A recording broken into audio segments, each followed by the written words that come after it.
老天爷，我上辈子在现代已经走完了一生，了无遗憾，你却让我临死前穿越到这大梁国当个叫花子，你到底在想什么啊？哎，大哥，你是要抢我馒头吗你？放开！什么意思，大哥？你要想要的话跟我说一声，我就给你。放开！你说你给我馒头，我就给你。不许欺负我弟弟！你再欺负我弟弟，小心我下次我咬死你！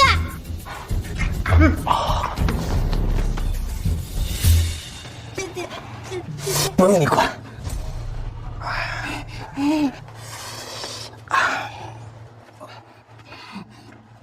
弟弟吃。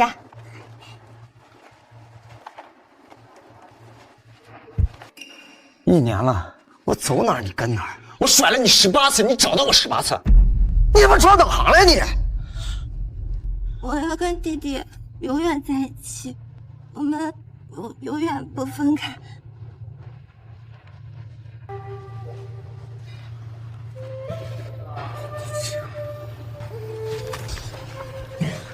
看好了啊！我再跟你说一遍，我不是你弟弟，我不是你弟弟，听见了没有？以后别再来烦我啊！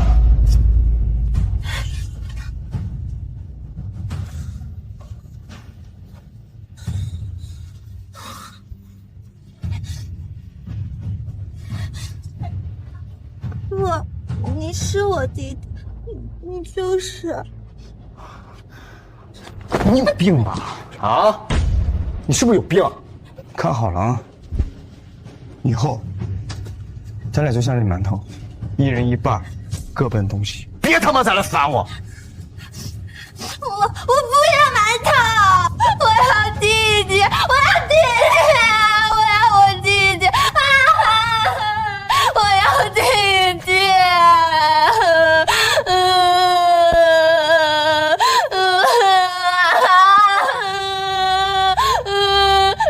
啊！不走了行不行？不走了。一人一半。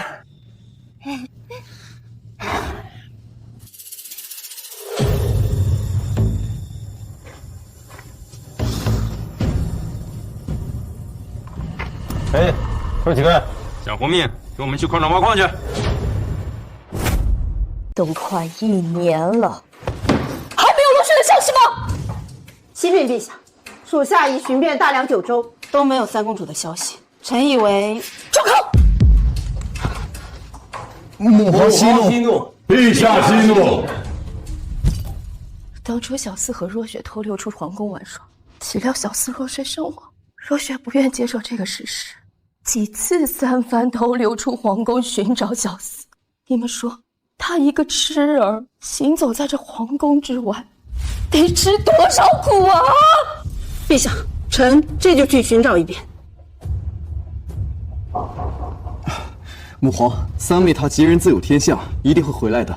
是啊，母皇，眼下当务之急是北燕30万大军已然南下，到达我大梁边境。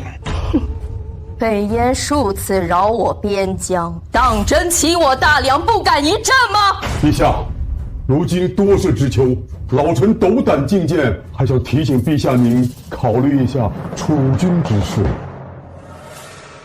挖矿？我操，在这个时代，10个人去挖矿，8个人都得挂。不用了，不用了。走，不用了，商量呢。咱们商量。放开我弟弟！放开我弟！弟弟别怕，姐姐救你！啊，自己开！你干嘛？这女的不拿吗？这女的去了也是浪费粮食。对，走，快走！放开我弟弟！你他是傻子，别跟他一般见识，好不好？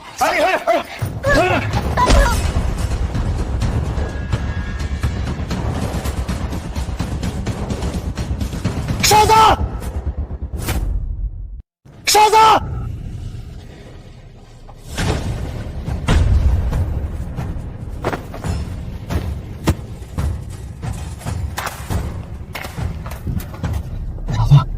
傻子！弟弟，别怕，姐姐保护你。你怎么那么傻呀？不会死了吧？死了也是活该，跟我们走。别逼我动手啊！我去你！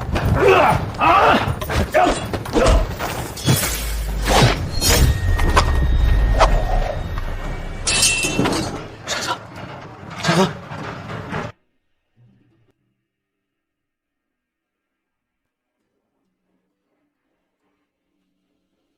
谁见过我弟弟呀？弟弟啊，我就把书得全给扔回来。这关键上哪弄去？你们见过我弟弟吗？哎，没见过。哎，妹妹，这妞虽然脏点，但是长得好像还挺带劲。我跟他同事挺值钱的。我知道你弟弟在哪里。真的啊？就在那边。我带你去好不好啊？这妞极品呀！我来了！我弟弟啊，我要找弟弟！老黄。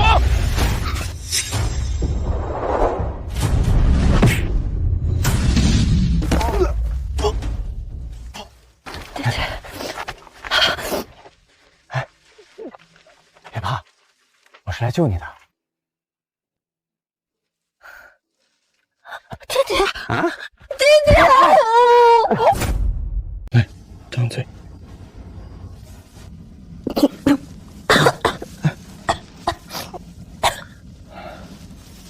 对不起，弟弟，你别丢下我一个人，我好害怕。傻，弟弟别怕，姐姐救你。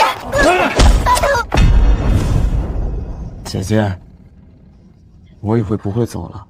你为什么不肯留在我身边啊？你可不可以不走了，陪着我，好吗？好，我以后不走了，我发誓再也不走了。在这个世界上，在乎我的恐怕只有你这个傻子了。以后你就让我来照顾吧。你答应姐姐，你要永远跟姐姐一辈子在一起，好不好？好，我们在一起一辈子。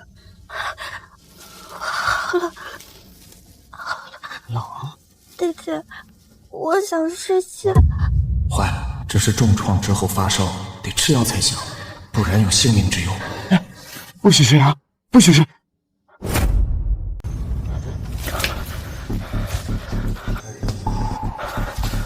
这点钱想买药太难了，得出去想想办法。你在这等我，我一会儿就回来，好不好？啊！不要丢下我一个人。我不丢下你，我很快就回来啊，很快，很快。别走，别走，别走！你不是说不会丢下我吗？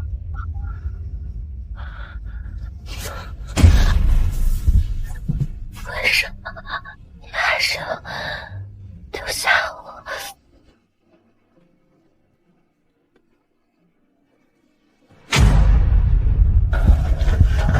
掌柜的，按照这个药方给我拿2副药。哎呦，先生，您这上面的药材啊，每一样都贵着呢，没个200-300两可下不来台呀。本店概不赊账，您带钱了吗200-300两啊？好，你先拿，钱我一会儿送来。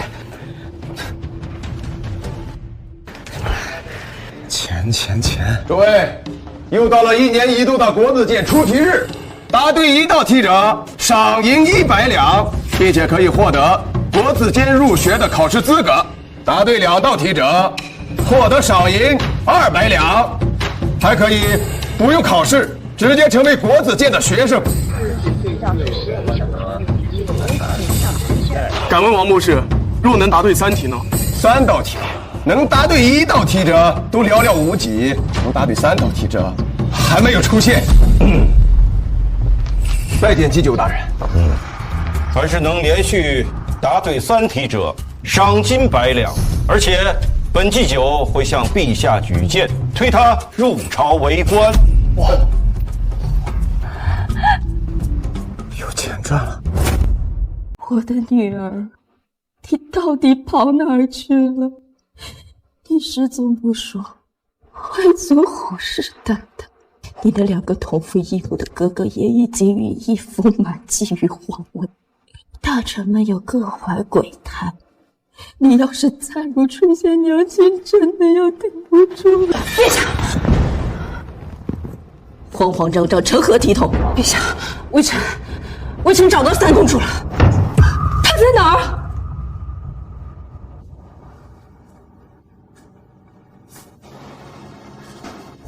我的女儿，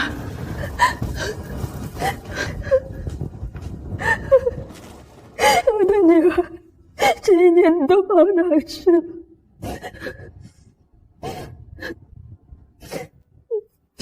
怎么变成这个样子了？启禀陛下，微臣在一间破庙内发现三公主的，她当时发着高烧，还受了重伤。陛下，三殿下伤情稳固，没有生命之忧，随时都会醒来。恭喜陛下，寻回爱女。到底是谁吃了雄心豹子胆，胆敢伤害朕的女儿？给朕查，给朕查！属下查到三殿下在外流浪时，一直什么？一直跟一个男性流民在一起。属下认为，他就是罪魁祸首。既然有目标，为什么不给我抓来？微臣已经下令全城积极搜查，相信很快就可以抓到。一旦抓到这个畜生，给朕千刀万剐，凌迟处死，砍下头颅悬挂于城墙之上。还请祭酒大人宣布第1题。好，那本官就说第1题。本官近日得知，这京城之内至少有2人头顶的头发根数是相同的。那么问，本官是如何得知的？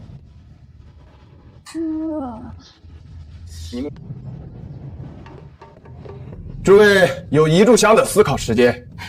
祭酒大人，我也想知道，这如何在京城中找出2个人的头发根数是相同的呢？每个人头发数量有多有少，而且数量如此庞大，这怎么可能找到2个数量相同的人呢？原来这么简单，我知道了。秦公子知道了，那为何不答？不急，我先等其他人答出来听听，再验证我的说法。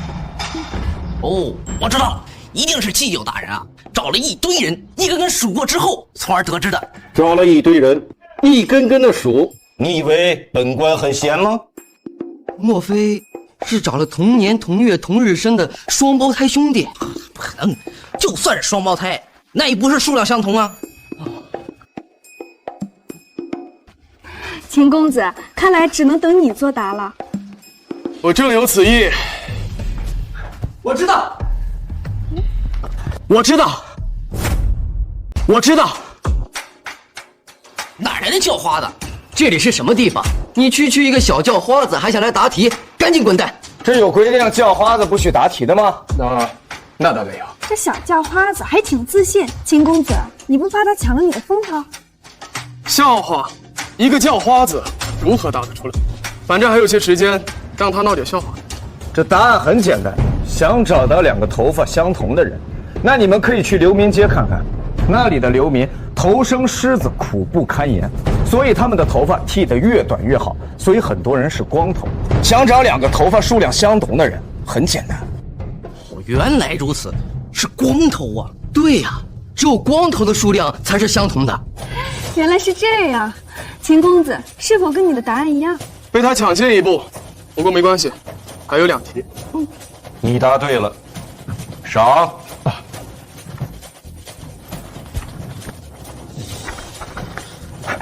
别浪费时间，快说第2题。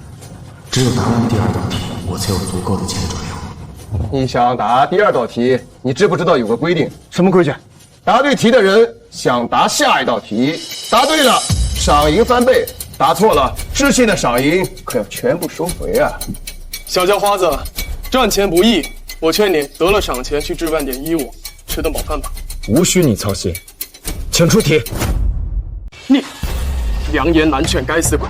待会儿答不上来，输了赏钱你可别哭。不错，一个小小的叫花子能有如此的气魄，非常好。诸位，本官这就说第2题。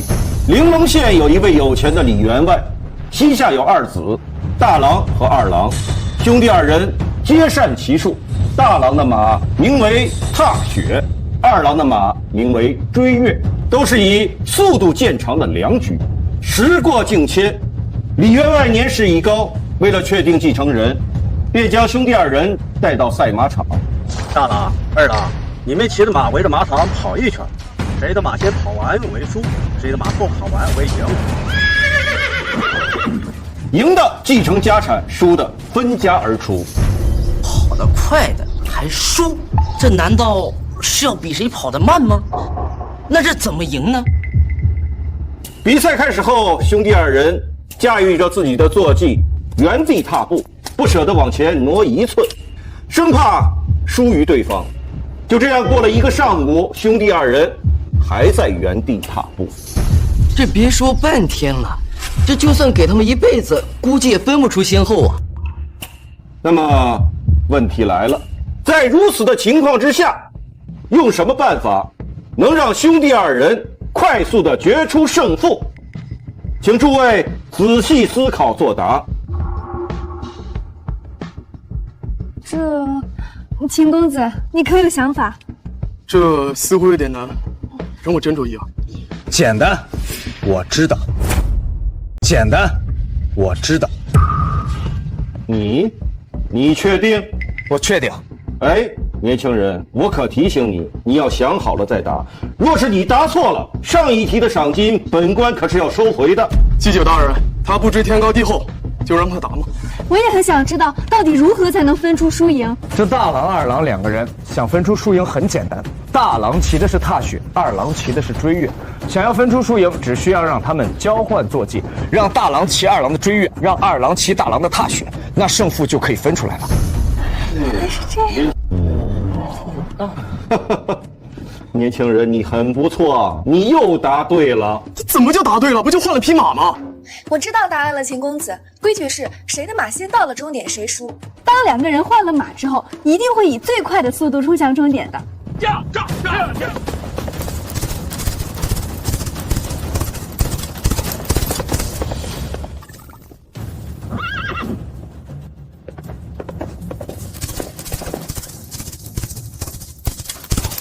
厉害呀，小叫花子，你可以直接进入国子监读书了，未来科举上榜是指日可待呀！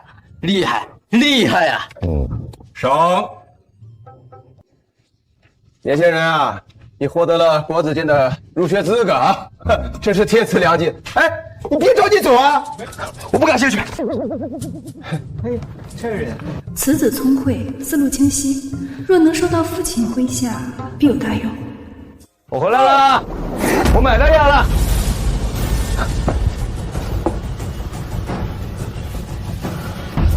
我回来了，人呢？好。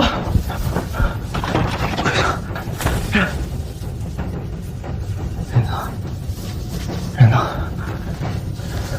人去哪儿了？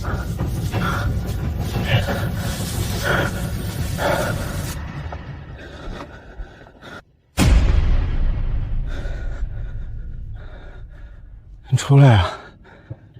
你别吓唬我好不好？我错了，我错了，你快出来吧！你不是说好要一直黏着我吗？我错了，行不行？你出来啊！就知道。下去。终于找到你了，给我上！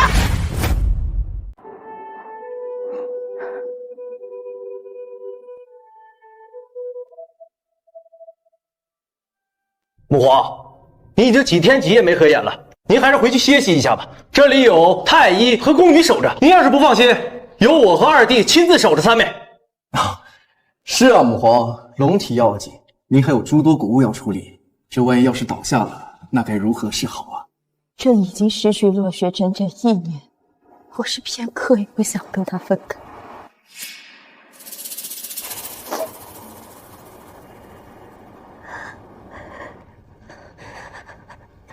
弟弟，别走，别走，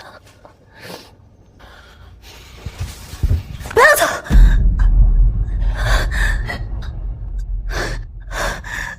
女儿，我的女儿，你醒了，你终于醒了。我养宠你宠得好辛苦，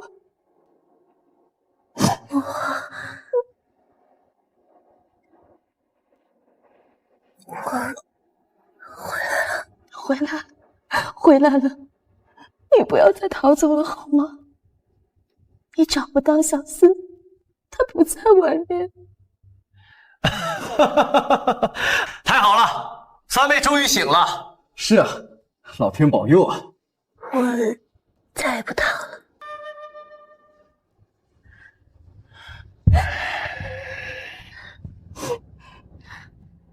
女儿你，母皇，我知道弟弟已经死了，我永远都找不到他。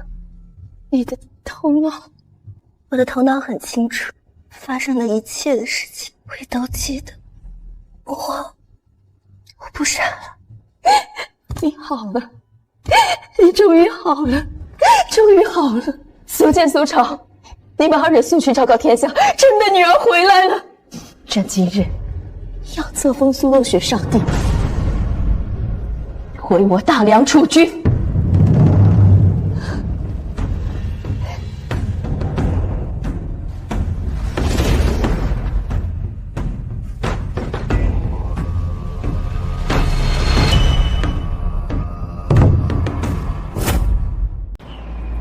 你们二人是聋了吗？听不懂朕的话吗？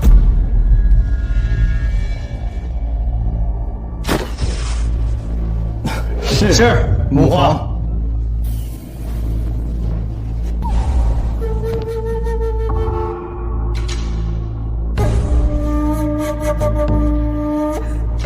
母皇，为何要传位于我？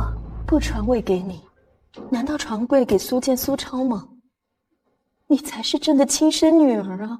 可我是女子啊，朕也是女子。况且你四弟极有可能是被苏建、苏超害死。趁我现在还能够制衡住他们二人，我要尽快为你培植势力，日后你才能够制衡他们二人，一起活500贯。好吧，若雪，娘知道你才刚刚苏醒，就要面对复杂的朝局，会让你措手不及。你是娘唯一的亲人，也是娘唯一信任的人。娘虽然是一国之君，但娘也要依靠。女儿明白，女儿定不会推辞。女儿，你放心，娘已经让小兰去寻找那个诓骗你的流氓，相信用不了多久，他的头颅就会呈上来。诓骗我的流氓，就是那个一直将你控制在身边的流氓啊！别怕，我是来救你的。那你答应姐姐，你要永远跟姐姐一辈子在一起，好不好？女儿，怎么了？是不是那个流氓伤害你太深了？光我想到就让你头痛不已。不怕，回来了，已经回来了，有娘在，娘在啊，娘在。不，娘，您不能伤害他，您绝不可伤他性命。为何？因为我刚走丢时差点遇险，是他救了我，而且也是我主动跟着他的，他没有利用过我，更没有伤害过我，只是一次次的抛弃我。完了，哑巴！速去找小兰，务必要留下此人性命。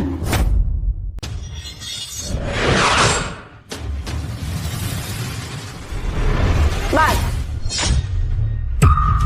为何不必？因为活着也没什么意思了。从未见过如此坦然面对死亡的人。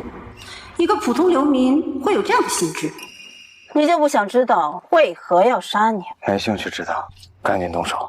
你没兴趣知道，但我要让你死个明白。你伤害欺骗了三公主殿下，当今圣上要将你就地处死。陛下亲赐，你也算死得轰轰烈烈。什么三公主三殿下，陛下要杀我，说他妈啥呢？哼，怎么，你连死都不怕，却不敢承认了？给我把她架起来，剐够1000刀，再除去首级。拜托，你要杀我可以，你让我死个明白。什么三殿下三公主，我根本就不认识，我怎么伤害她？你不认识？你要是认识，就算借你100个胆子，你敢伤害她吗？我现在怀疑你们搞错人了。我的确想死，但是我不愿意替别人去死。杀我可以，我死也可以，你刚不是挺豁达的吗？怎么紧张起来了？动手！慢着！爹，他就是我说的那个年轻人。蓝护卫，你又来此做甚呢？我暗卫做事不需要通过太师大人您知晓吧？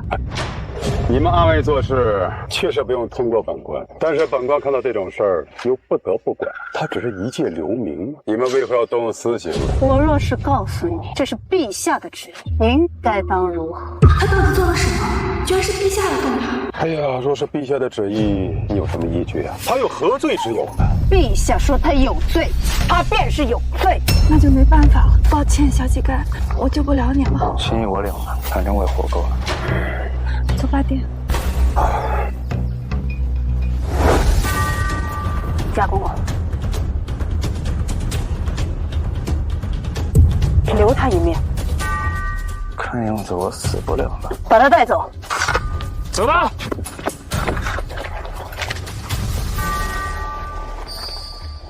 此人到底是何方神圣啊？这陛下一会儿要处死他，这一会儿就又让雅公公亲自过来留他一命。我也不清楚，爹，但是此人甚是神秘。哎呀，这女皇是刚愎自用啊！这大皇子和二皇子，那对的皇位那可是虎视眈眈。这世竹门阀蠢蠢欲动，这不久的将来啊，这大梁朝局必然有一场血雨腥风。灵儿，你若是男儿身的话，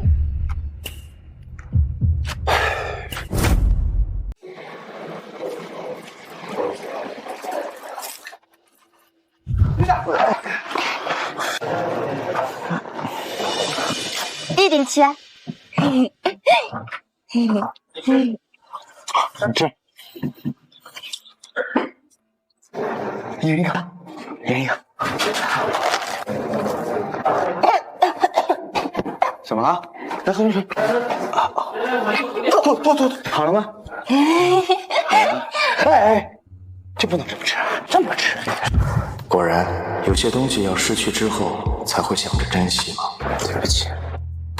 你对不起谁啊？我对不起。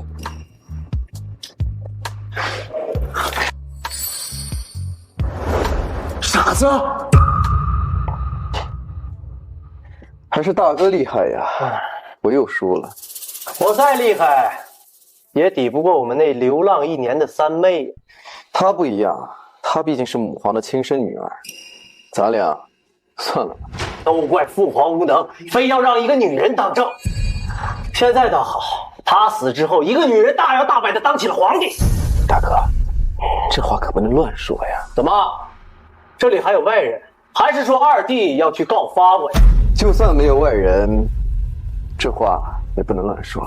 毕竟母皇当朝已经是近20年的事实，未来恐怕会一直持续下去。哼，当初我们弄死了老四，又毒傻了老三，我以为这储君之位，他会在你我2人之间选一个。哎呀，故此我们明争暗斗了这么久，结果想不到啊，真是可笑。所以，大哥是想和我冰释前嫌了？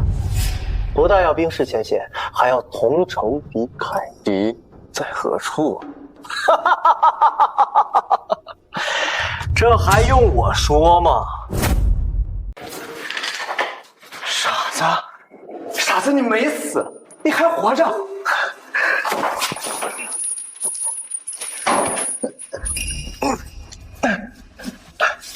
傻子，不认识我了？我呀，傻子。大胆奸民，你可知道你面前的是大梁的3殿下？昨日正是被陛下册封为少帝，你敢叫他傻子？你不要命了？真的，你竟然是3殿下，还成了少帝。我赵林竟然跟一个以后要当帝王的人一起流浪了1年。哎，那你以后是不是能随便封我一个讨嫌的官职，对吧？好，姐姐。哎，我可没伤害他啊，他自己在这儿呢，不信你问他。当时少帝正在昏迷，我误以为你伤害，现在误会都解除了。那解除了，就给我解开吧。现在还不能给你打开，因为我有一个问题要问你。你好像跟之前不一样了。你要问什么，我都回答你。面对如今的我，你可后悔？后悔什么？你弃之敝履的乞丐、疯子，竟是天皇贵胄，是你高攀不起的存在，你难道不后悔吗？哎，你的思路怎么变得这么清晰？你不傻了？我为了救你，差点被人打死，你却把我丢弃在破庙之中，不顾我的死活。我没有。若非母皇将我寻到，我现在早已死去。此时此刻，你得知我身份尊贵，便恬不知耻的跟我拉关系，甚至不惜叫我姐姐。你以前叫我傻子、疯子，甚至叫我滚，都没有叫过我姐姐。你甚至让我给你封个官当，你简直丧心病狂！好，我承认，之前我是有些嫌弃你，我向你道歉，对不起。但是现在我看到你站在这儿，还当了什么少帝，我很高兴。我看到你好了，我更高兴。我还能再见到你，我这辈子已经没什么遗憾了。今天是我最高兴的一天。够了！你到底要假惺惺到什么时候啊？你不要以为趁着我精神失常的1年里，错把你当成我的弟弟，你就能在我身上讨到半点好处。我告诉你，你刚才说的一番话，不但不会让我对你有半分好感，反而令我作呕。你觉得我假惺惺？好，随便你怎么想，反正是不是真的我心里清楚。还有，我没把你抛在破庙里不管你，那你为什么要把我一个人丢在那？你受伤了，你生病了，我要给你拿药啊！拿药？你连乞讨都不会，你哪来的钱去给我拿药？好，言尽于此。你要是不信的话，我也没办法。你要是不解气，觉得是我不管你，你可以杀了我。你说什么？我说你把我杀了。一个少帝杀一个乞丐，你杀我就像碾死一只蚂蚁。你以为我不敢杀你是吗？哎，看来少帝很在乎这个乞丐，所以才会如此生气。说杀了他也好，这样至少不会成为少帝的绊脚石。哎，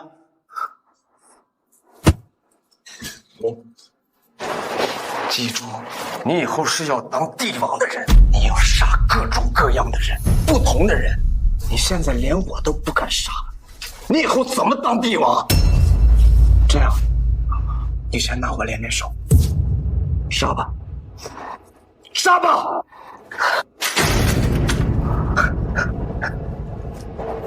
你连一个跟你一起流浪的乞丐你都不敢杀，你以后怎么做皇帝？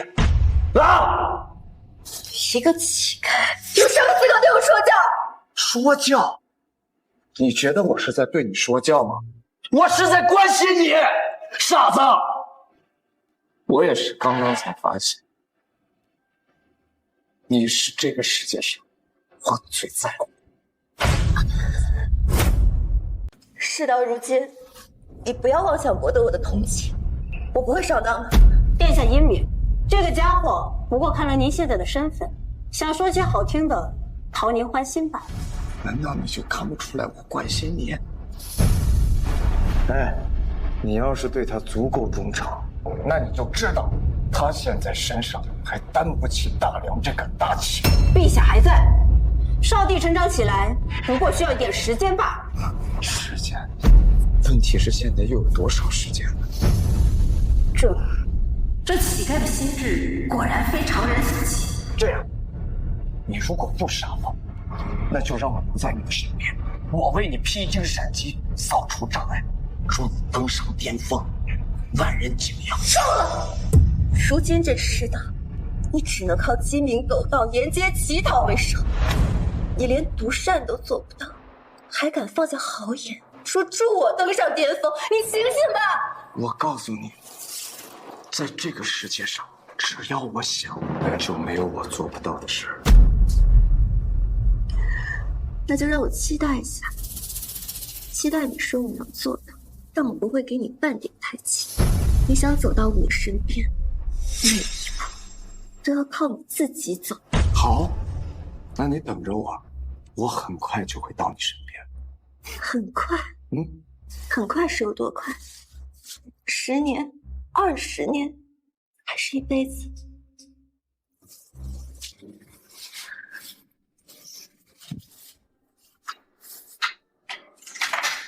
殿下善良，你若是想在他面前装样子，恭喜你，你很成功。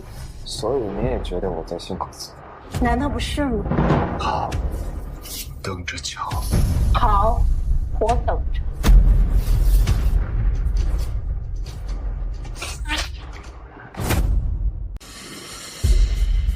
少帝，你怎么处置？放了吧，让他自生自灭。您不相信他能走到您身边吗？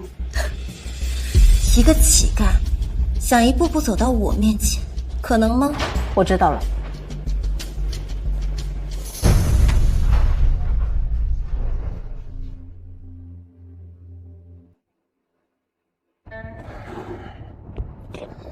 兄弟，拿钱买点吃的。谢谢啊，但我不是狡猾的，把钱留给有需要的人吧。第3题比较复杂，本官给了你们3日时间思考，你们剩的时间已经不多了。我替祭酒达人最后重复一下这个题目，用现场的这些人围出一个最大的面积。我先来。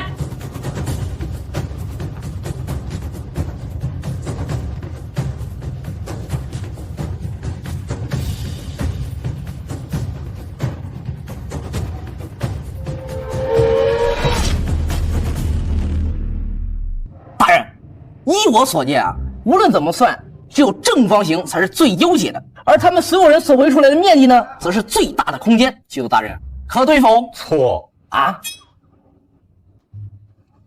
我来，我几乎计算过每一个形状的所有平方面积，我发现了一个严重的问题，那就是在摆放这个形状的时候，它产生的夹角越大，那么它的平方面积就越小，而产生的平方面积越小，它的夹角就会越大，而圆形没有夹角。所以我认为圆形是在有限尺度内能围出的最大平方面积。若是诸位不信，便可拿尺子丈量对比。不用量了，这位秦公子，你答对了。之前被那个小叫花子抢了风头，现在终于轮到我了。难道这传说中的第3题就这么简单？他说的对，但是你只说对了一半。但是你只说对了一半。这不是前几天那个小叫花子吗？他居然也来了。你不是？我不是在这儿。你小子消失几天又突然出现找去，什么叫我只说对了一半？难道你有办法摆出比这囊括面积更大的形状？秦公子，这位年轻人说的没有错，你的确只答对了一半。还有对一半的答案？这个题目的答案也只有祭酒大人知道。我也是参悟了很久，才参悟对了一半啊！我也很好奇呀。我也是陛下告知我的。正常来说，只要不是傻子，有逻辑思维，一般都能答对一半。好，我倒要看看你的那一半答案有着大多少。比你大很多，10倍、100倍、1000倍、10000倍，乃至10000倍。1000万倍，就用这几个人，你能摆出比我大1000万倍的面积？扯淡！祭酒大人，你3天前说过的话可还作数？算数。你明日就同我一同入宫拜见陛下。那你的意思是，等于公布我答对了？你能刚刚说出那些话，自然就证明你已知晓答案。他都还没把答案说出来，祭酒大人您就说他对了，我不服。为示公平，你给诸位演示一下吧。好。哎，快！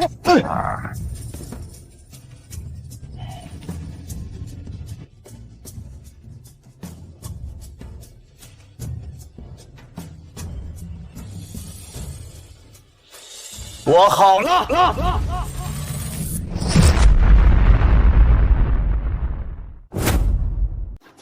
你这不扯淡吗？这不还是个圆吗？你只不过把它们翻了一面，这面积还不是一样？他做的已经很明显了，你们难道没人懂吗？我知道了，还是我们的思维太过于极限了。看来也不尽是都不动脑子的人。这没错，你们只想着用有限的尺寸包含有限的范围，可是你们不知道，这有限的尺寸也能包含无限的范围。你说什么呢？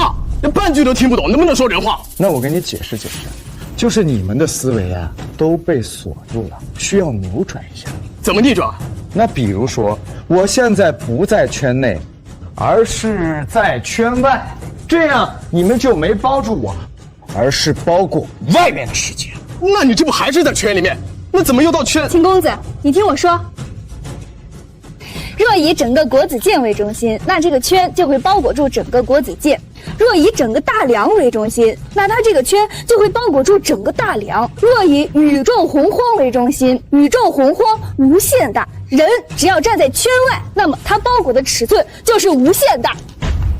所以10000倍的说法毫不夸张。向内是有限，而向外则是无限。原来如此啊！还有人不服吗？今年最打脸的就是被这个小乞丐答对了3题。我记得咱们前4年国子监的题目都是诗词歌赋、琴棋书画之类的，这2年的风格突然大变，这我们一下子适应不了。不是从小学的都是君子6艺，根本就不擅长这些奇奇怪怪的问题啊！结果就让这小乞丐给钻了空子。我听说咱们的科举考试也要改革，不会以后3年1度的科举题目都是这些玩意儿吧？那咱们大梁国的文墨风采难道都要舍弃了吗？那这和望文有什么区别啊？难道真要改革科举？难道传言是真的？这题目跟望本有什么关系？是国家不让你吟诗作对了？没有，但是能文之人才是有才之人，有才之人才能科举仕途，造福百姓。造福百姓？那我现在大梁受北燕滋扰，靠吟诗作对能把敌人吟退了？你，哼！以前的科举制度，这读书读得越好，官职就会越高。可这些文人呢，不懂变通，思维局限，更不懂如何治理国家，甚至还觉得为官不自由。官员要是自由了，百姓就要受苦了。文采可以用来陶冶情操，可以表达自己，表达世界，是人文传播的重要工具。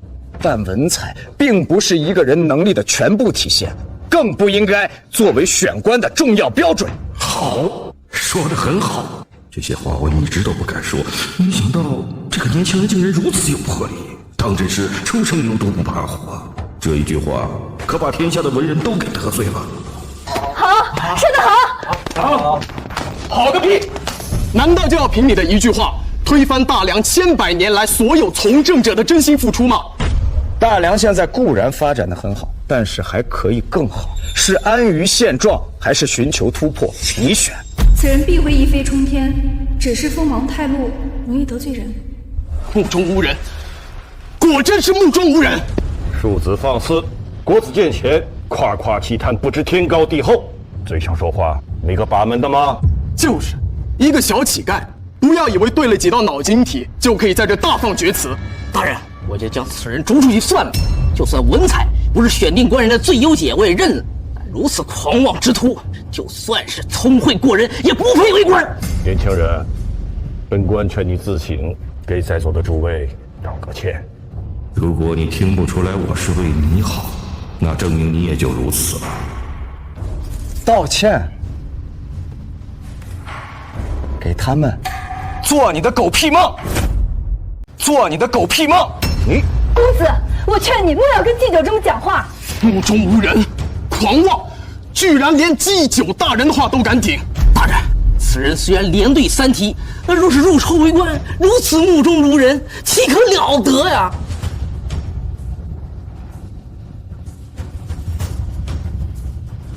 年轻人，我希望你能明白我的意思。我懂你的意思，但是你不懂我的意思。我的意思，你是想要气煞老夫吗？果然听不懂人话，可惜呀。这自古以来，凡是重大的改革，绝对不能是温水煮青蛙，否则煮着煮着，这水的温度就低了。重大的改革需要的是决心。老夫很有决心。决心？你有？面对这些世子，你尚且顾三顾四、畏首畏尾，你的决心在哪儿？我错了。那个3道题的事宜已经结束了啊，大家都散了吧，散了吧，散了。太嚣张了！得亏他是在这国子监，要是在外面，我非揍他一顿不可。一个小小乞丐，把嘴硬当器械，以为这种方式会得到大家的尊重，殊不知，完全是个不讨喜的傻子、疯子。此人如此锋芒毕露，看来是心有目标。他的目标令人好奇。那我走还是不走？你跟我走，进宫拜见陛下。你先把自己清洁一下，以免误了陛下的意来。傻子，我想很快我们就要再见面了。微臣斗胆问少帝，陛下的病情到底什么时候好转？他何时出来治理朝政？母皇让本少帝暂代朝政，有什么事同本少帝说是一样的。那微臣便说了，今年我户部账目相比去年收缩近7层，已经到了亏空的边缘。根本原因在于整个北域今年竟然没有收到半分税收，而南域更别说税收了。为了治理蝗灾，更是耗费3000余万两，入不敷出。如今重置国库，唯有一个办法。何办法？那就是将北域所欠1年的赋税补齐，并收取利息；而南域蝗灾以西所欠税款以及赈灾款，逐步分期偿还，让国库回血。不可！北燕在我大梁边境虎视眈眈，大有进攻之势，而我北域的钱全都用于边防和为随时可能发生的大战而囤粮，怎么可能还有能力补齐税收？南域蝗灾刚过，去年1年颗粒无收，百姓刚喘一口气，便让他们偿还赈灾银两，这不是寒了南域百姓的心吗？万一激起民愤，大人您担待得起吗？二殿下，你这么说，那下官就不乐意了。我也是为了国库，为了大梁朝廷，难道我们要穷到连数十万官员的月例、基础民生织造都无法维持下去吗？就算你不乐意，但这就是事实。还有大殿下，怎么了？我大梁自古以来东西南北皆有动荡，你不能以此为借口就不纳税，那和耍流氓有什么区别？混蛋，你说什么？够了！朝堂之上，吵什么吵？还请太师大人评评理。太师大人，评评理啊！我北域的钱都用于边防，而北燕大有进攻之势，谁去抵挡？南域蝗灾刚过，百姓处于水深火热，我们拿得出多少粮食，也还不了赈灾的款。你们北域、南域都不给钱，国库怎么办？上两年小区的效果没有啊？没有啊！你不给钱，你不给钱，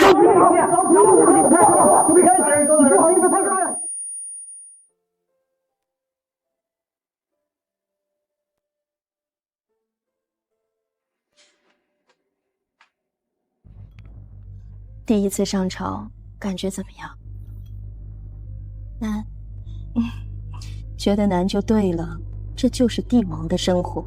所以你要善于利用你手中的文武百官，去平衡、去解决、去治理这个国家。儿臣定会努力。陛下，国子监祭酒张纯生求见。张纯生，你确定他要求见朕？千真万确，你要他找的人，他找到了。什么？龙体重量，几年了，终于找到了。速速叫他进来。是。终于找到了，希望不要让我失望。母皇为何如此激动？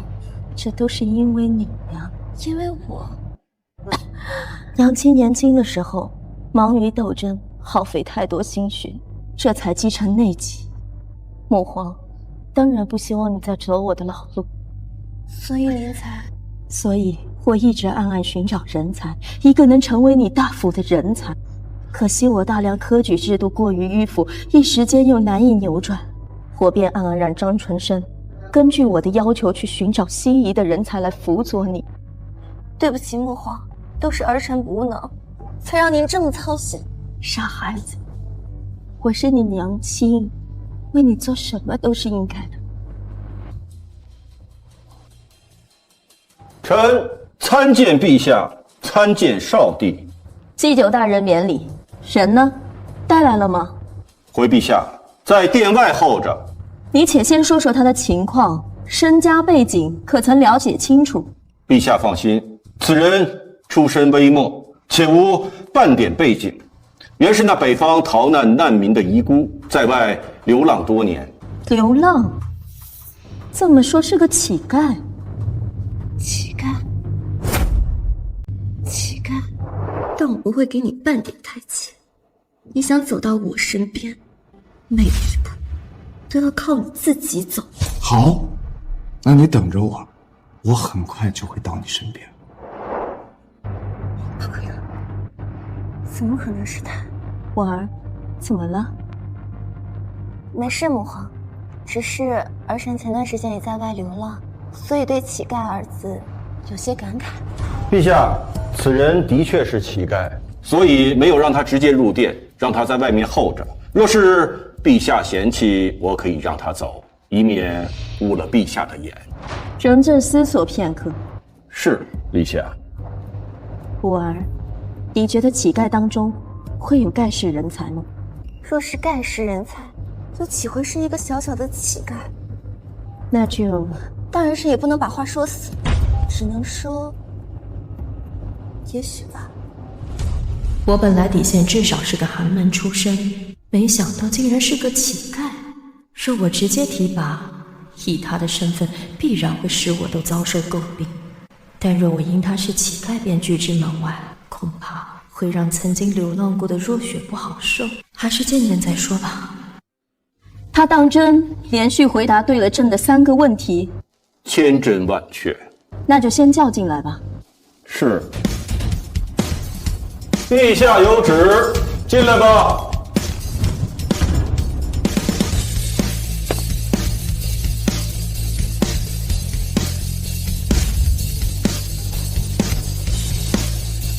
草民见过陛下，见过少帝。赵灵，你虽满身污垢，我观你仪表堂堂，不语轩昂，名字也很响亮。这名字是谁给你取的？一个养了我2年多的老人给我取的。老人家可好？不好，因为偷吃地主家的烧鸡，被活活打死了。竟有此事，可有报官？陛下，您觉得一个偷吃的乞丐报官有用吗？放肆！陛下问话，你回答便是，竟敢反问，你好大的胆子！若在君主面前，连反问的勇气都没有，还谈什么治理国家？还谈什么做官？充其量不过是一群滥竽充数、按部就班、阿谀奉承的混子罢了。赵灵，你如此不敬，你就不怕朕杀了你？我一个臭乞丐，我怕什么？实不相瞒，我早就想死了，只不过一直没能如愿。若朕有意推举你当官，你觉得你能当什么官？什么官都行，哪怕是9品小吏，我也不嫌。你给我的感觉，你很想做官，这是为什么？因为一个人，因为一口气，因为只有做官，才能离我的目标越来越近。少帝，你觉得呢？赵莲，朝堂上兵不认血，你一个小小的乞丐，上去就是找死。我给你一个机会，我赐你100万两黄金，你可以去购置田产、房产，过一个安逸的普通人的生活，可好？普通人的日子，少帝，我要怎么做，怎么说，你才能相信我？莫说是100万，就算是1000万，也动摇不了我半分。还请母皇决断。考虑到你的背景，又未经过科考，朕只能以你连破国子监3题为由，破格提拔你入朝为官。至于职位，户部还缺一个堂主事，乃侍从5品，这已经是朕能给你的极限了。陛下赐官，还不快快谢恩？多谢陛下。谢的话暂且用不上，朕只能给你1个月的时间。若这1个月之内你不能做出什么建树，证明你也只是绣花枕头草包一个，朕会亲自摘了你的乌纱帽和人头。不用，如果我做不到，我自己把头给你。小兰，带他去户部报道。是，陛下。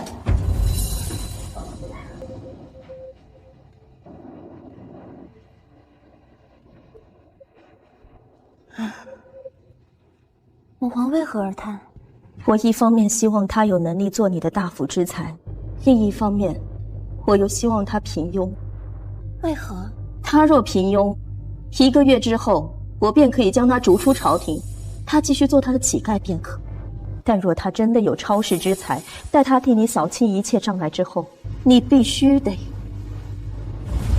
亲手杀了他，以绝后患。如果你做不到，娘会替你做到。母皇说什么呢？一个棋子而已，儿臣怎么会做不到？娘不傻，娘看得出来，他就是跟你一起流浪的那个乞丐，对吗？真没想到，他竟然能为你做到这个地步。到底是攀附巴结你，亦或是真的是为了你好？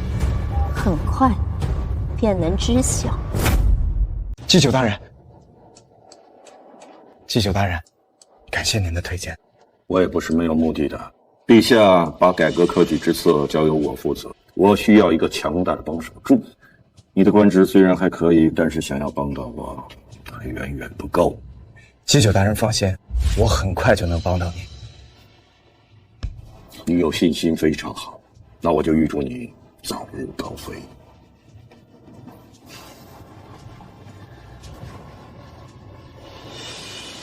赵莲，随便添字号包厢。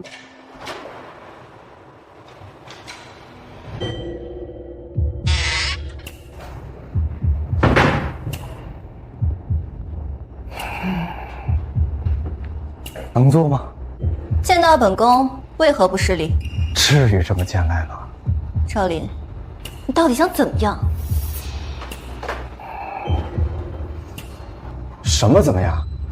我们不是说好了，只要我能走到你身边，你就让我保护你吗？傻子！大胆！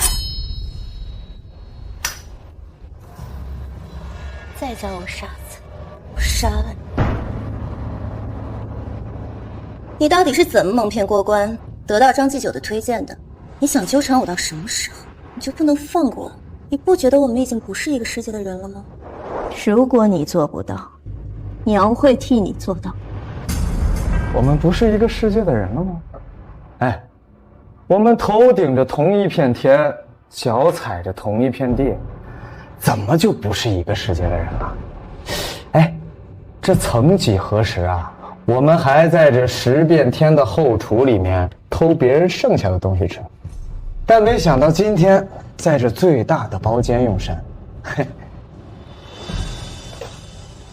有什么事儿，咱们吃完再说。既然你不听劝，那这饭也不用吃，滚！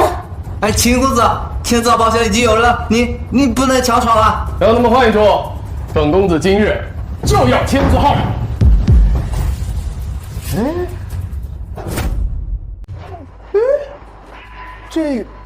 这个人怎么看着那么眼熟呢？是啊，这个人好像在哪儿见过。这不就是那个答题的乞丐吗？哦，对，就是他。这几日不见，反倒人模狗样了啊！别瞎说，万一他真被祭酒大人推荐去当官了呢？哎，不可能！就他那天那目中无人的样子，连祭酒大人都不放在眼里，怎么可能让他当官呢？小乞丐，今日本公子高兴，要在天字号宴请诸位，还得麻烦你让一让。当然，你旁边这个姑娘可以留下，本公子一并宴请了。哎，我的腿太好。秦公子，我们认识，还一同答过题，不如我们一起入戏旧做法。明明，我还真没有兴趣和乞丐一块上，还是算了吧。要不咱们换一家？你不是说过要为我披荆斩棘吗？怎么，这点小事就难倒你了？我这不是怕太高调影响你。哎，大哥，哎，你敢打我？你可知我爷爷是？哎呀，你爷爷是你爷爷，你是你。本官乃户部堂主事从五品大员，尔等不仅辱我，还要让我离开，谁给你们的狗胆？啊！你是从五品大员？睁开你们的狗眼，看仔细。不公啊！一个乞丐竟然直接上了五品，这让我等苦读10年的学子寒心啊！真是的，怎么会变成这样啊？别太嚣张了，不过区区从五品，对我秦家来说不值一提，对在座的诸位来说也不过尔尔。什么你的？赵大人，你们这帮世家子弟，仗着家族背景雄厚，可你们呢？有一官半职吗？再在我面前耍横，我还打你们！你两个废物，走，滚！赵公子，你不该如此。我的事儿用不着你管。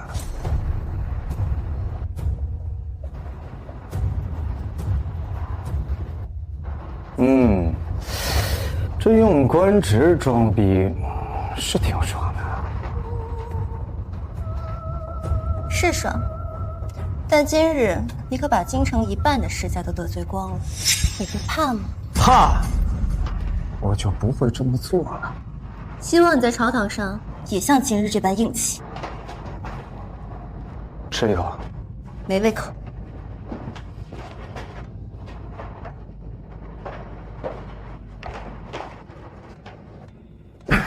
我自己吃。我最讨厌浪费粮食。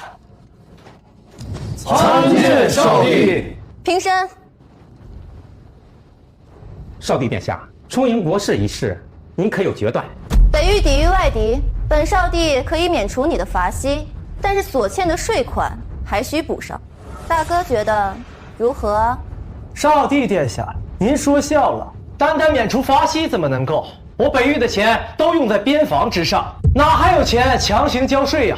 若是强行交税，恐怕会寒了边疆将士们的心，届时北燕南下，其后果不堪设想。王爷，您可是在威胁殿下？你是何人？你是何人？本王怎么从未见过你？在下赵林，乃户部堂主事。3品以下不得进入朝堂之内，而你一个从5品的堂主事，竟敢插嘴！北王莫怪，今日是为国库事宜而来，我得找个助手汇报详情。之前已经写了折子交代过了。哼，下官虽然官小，但是明白一个道理：这朝堂之上百官敬言，乃是常事，所以我是能插嘴的。大王爷，您还没有回答我的问题。您刚刚是在威胁殿下吗？我没有，反正我没有钱能交清赋税。为什么没钱？刚刚本王不是已经说过了吗？是你听不见还是聋了？笑话！这数百年来，北燕一直寻衅滋事，从未停歇。况且我北域有广大的牧场，牛羊成群，矿产丰富，一直以来都有钱。为什么你当上北王之后就纳不起税了呢？你什么你？我问你，这北域可有南方那样的重大天灾？没有。但是那北燕呢？又拿北燕说事儿。这北域一来没有增兵之举，二来没有重大天灾，怎么就没钱了？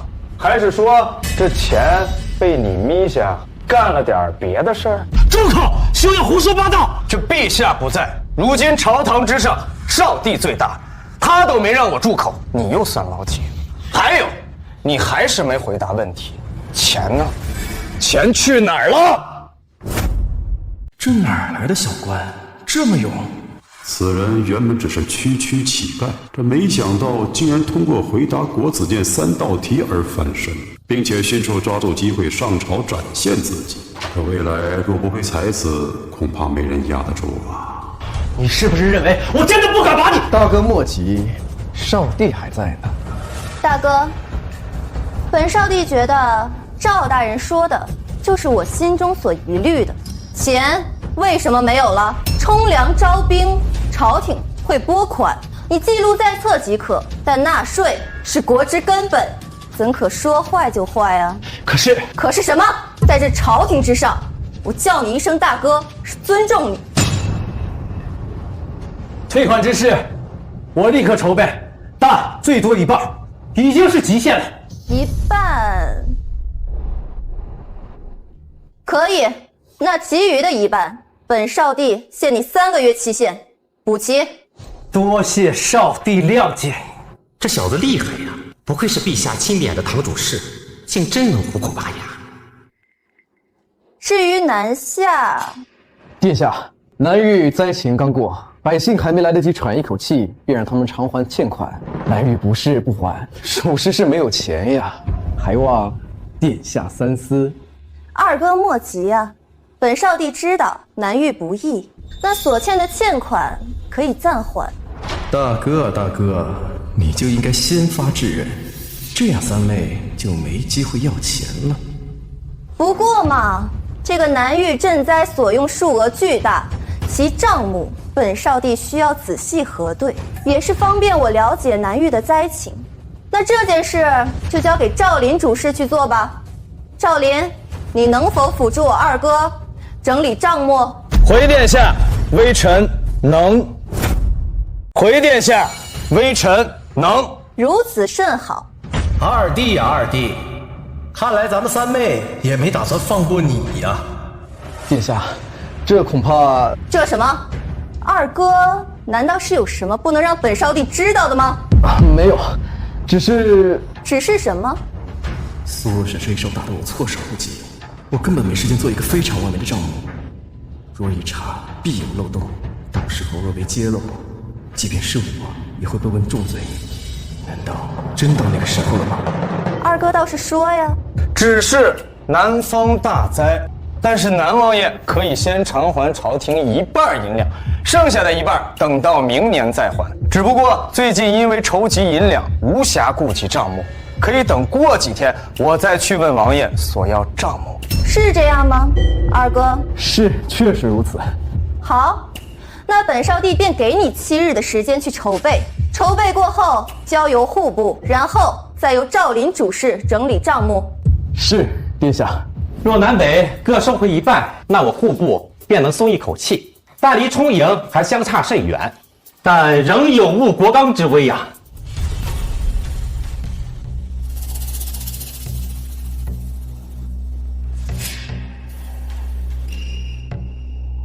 启禀少帝殿下，老臣有本启奏。准。殿下，马上就要到了我大梁王朝祭祖之日了，这可是大事啊！所以，若是能收回南北所欠银两，还请尽快拨予我礼部。我礼部还等着这笔钱筹办祭祀大典呢。我去，这老东西刚看我户部有些起色，就他也搞钱了。大人，我皇，先看看。倒是确有此事。那今年祭祖，吕布需要多少银两啊？回殿下，去年耗资1100万两，今年我大梁王朝拮据，礼部可以压缩各项，控制在1000万两以内。1000万两，祭祖的开支这么大，不知这其中的复杂过程能否节省1、2啊？殿下说笑了，祭祖历来是我大梁王朝的重中之重，节省祭祖便是对祖先的轻慢，漠视他们对大梁江山洒热血抛头颅的付出啊，这样会让列祖列宗感到寒心呐。吕大人，本少帝不是这个意思，只是今年情况实在是特殊，这开支确实太大了。难道陛下是觉得老臣在胡乱开支不成，甚至是手过留油？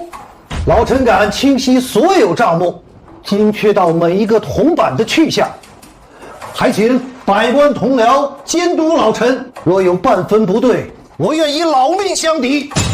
吕大人，此话严重啊！太师大人，老臣这话不为过呀。少帝今日主打的就是一个不相信，不相信呐，让一个不知从哪儿来的从五品小吏，像个疯狗一样在朝堂之上乱吠，一会儿质问这个，一会儿又质问那个。既然如此，那我先表明态度，免得以为老臣有私心呐。祭祖必须要祭，这是我大梁的传统。若是连传统都丢了，那我大梁的气节何在呀？那我大梁的气节又何在呀？这，吕大人，你这是在指桑骂桑呀？你方才说谁像疯狗？我说的就是你，怎么样？你个冒昧的老东西！你身为我大梁的礼部尚书，掌管文墨书理，骂起街来却像个扑街的老妇，广场的大妈。你对得起礼部尚书这4个字吗？你什么你？我看你还是告老还乡得了，免得传出去，别人说我大梁的礼部尚书居然无礼。我什么我？你个糟糕的老家伙！我只是在说祭祖之事，你不要扯东扯西。这祖肯定是要祭的。你刚才也说了，我大梁是祖先们用血泪换来的。可如果他们知道他们用血泪换来的财富被我们浪费在铺张浪费的祭祖上，而不是国家建设，恐怕他们气得连棺材板都盖不住了吧？你什么？等你100年之后，你有什么颜面去面对他们？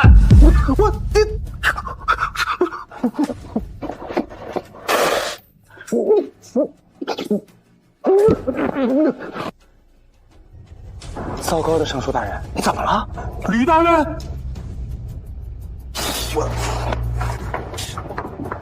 哎呀，少帝啊，吕大人急火攻心，气血上头，他晕过去了呀！来人，扶吕大人下去休息，传御医给吕大人诊治。好，去，回下去。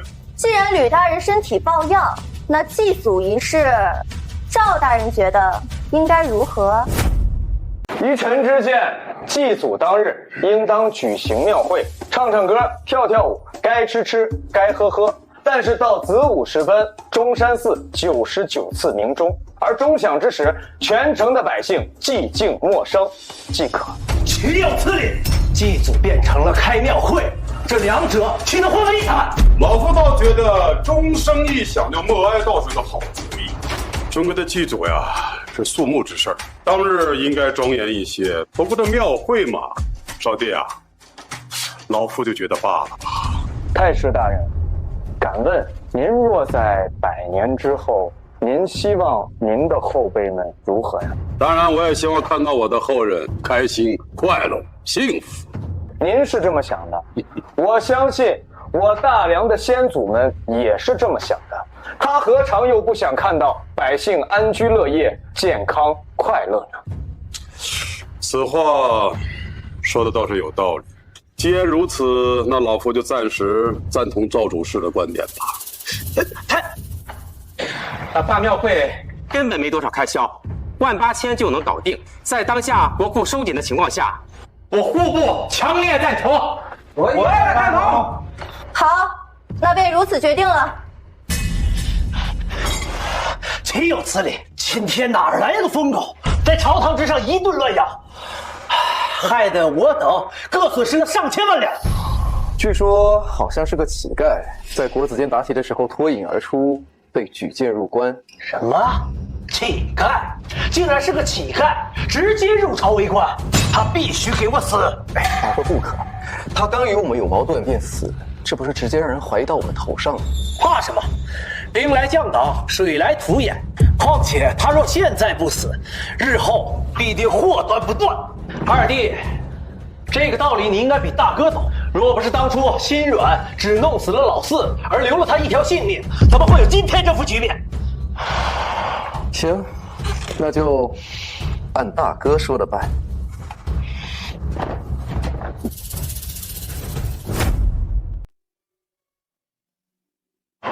没想到这个小乞丐倒有些能力，不但能够从老大老二嘴里拔牙不说，还能为我大梁省下一大笔钱。口舌之争罢了，并非什么能力。一个区从五品能够把1、2品大臣对得哑口无言，这不是能力是什么？母皇，此人留在朝堂上，恐怕会祸乱朝堂。要不，我们还是把他的官职去了算了吧。不可，这个人能力才刚刚展现出来，母皇很是期待。你先下去吧。小兰，去把赵灵叫来，朕要单独见见他。是，陛下。微臣见过陛下。免礼。赵大人昨日在朝堂之上英姿飒爽，朕已有耳闻，实在佩服。不知是否达到了陛下的预期？还行吧，但你现在只是一个从五品，连上朝的资格都没有。朕亦不能因为你用言语说服苏建、苏超偿还欠款，就给你升官。你还得再想想办法，立个大功。臣已有准备，还请陛下放心。赵灵，朕有个问题在心中萦绕许久。朕只知道你之前是乞丐，四海为家，却不知道你的家乡究竟是何处。你可还记得？赵灵当然记得。那是……陛下，我跟您是老乡啊。老乡？难道不是吗？胡说！你可知我是何方人？你果然很聪明，这都瞒不过你。国子监那些超前的问题，再加上1个月的试用期，我脑子不算笨，自然猜得出。那你以前一定什么都会，不像我什么都不会。嗨，这男孩子呀，总喜欢学点奇奇怪怪的知识，说不定什么时候就能派上用场。陛下，您的身体是……年轻时候忙着斗争，落下一身病，所以我才不希望我的女儿步我的后尘，希望你能帮助她，让她轻松一些。可这做帝王哪有轻松的呀？倒不如让她做个逍遥公主。可这江山是我辛苦挣下的，我怎舍得拱手让人？况且，我现在不是已经找到你了吗？毕竟，你那么在乎他，我当然要好好利用一下。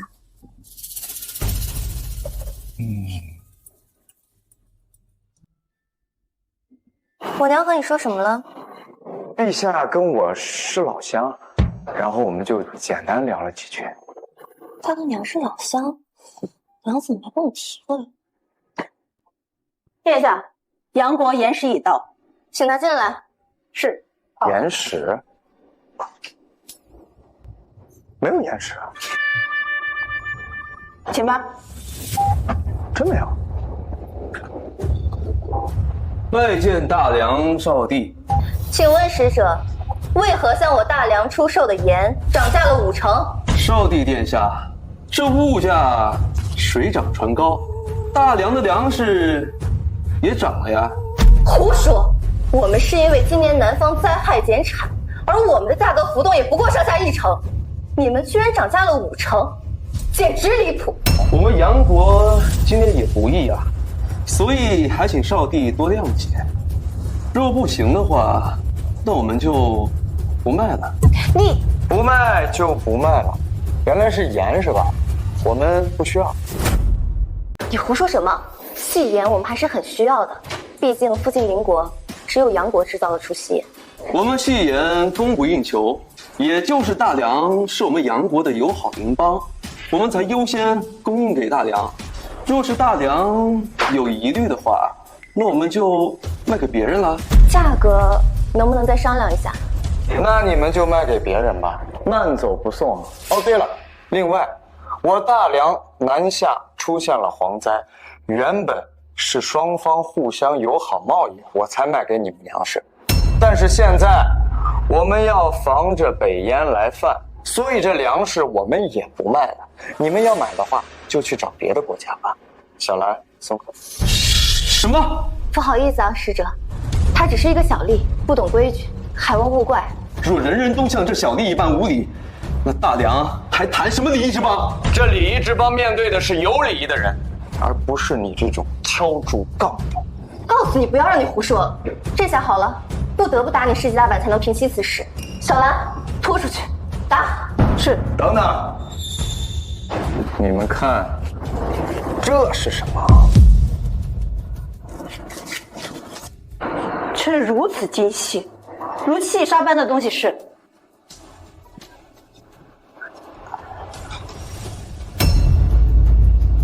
是盐。没错，是比他们杨国还细的盐。怎么可能？胡说八道！我就没见过比我杨国还精细的盐。这怎么可能？我不信，我不信！傻了吧？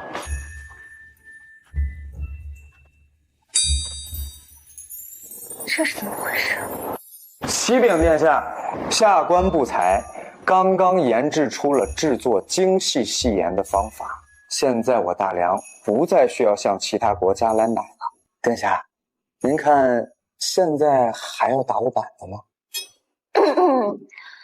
既然你刚刚说的都是实话，那自然算不上无礼。板子嘛，当然也就不用打了。多谢殿下洪恩。至于杨国使者，我大梁现在已经有自己的细盐了，就不需要向你们买。不是，你们怎么可以这样？明明每年都要买的，怎么突然就不买了？这不符合做生意的规矩啊！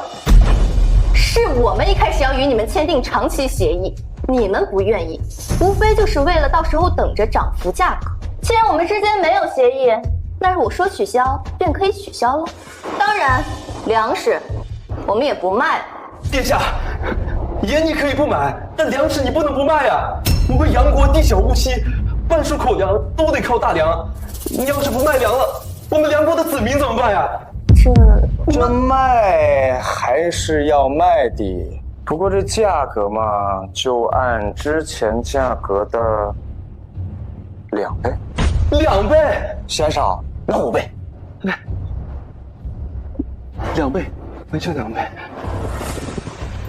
我说的是5倍，5倍，5倍，就5倍吧。请吧。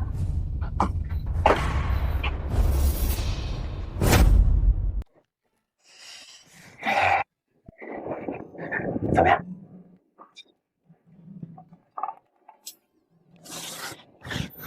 脏了。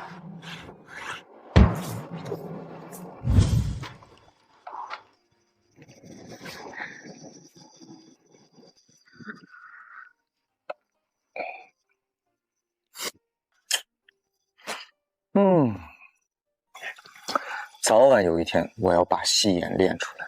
这要是往上一撒，那得老香了。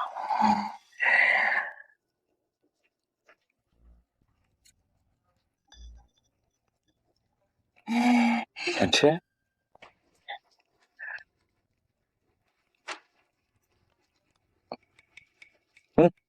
熟了。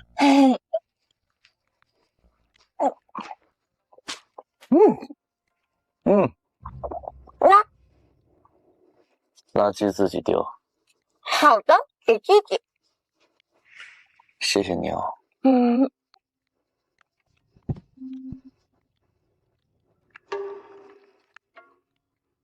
好喝吧？好吃。没想到你真的能制造出戏眼，这对于我大梁来说，能够节省一大笔巨额的开销，也能让我大梁的百姓都品尝到戏眼。这对大梁百姓来说，无疑是一个大举。那你是不是原谅我了？永远不。弟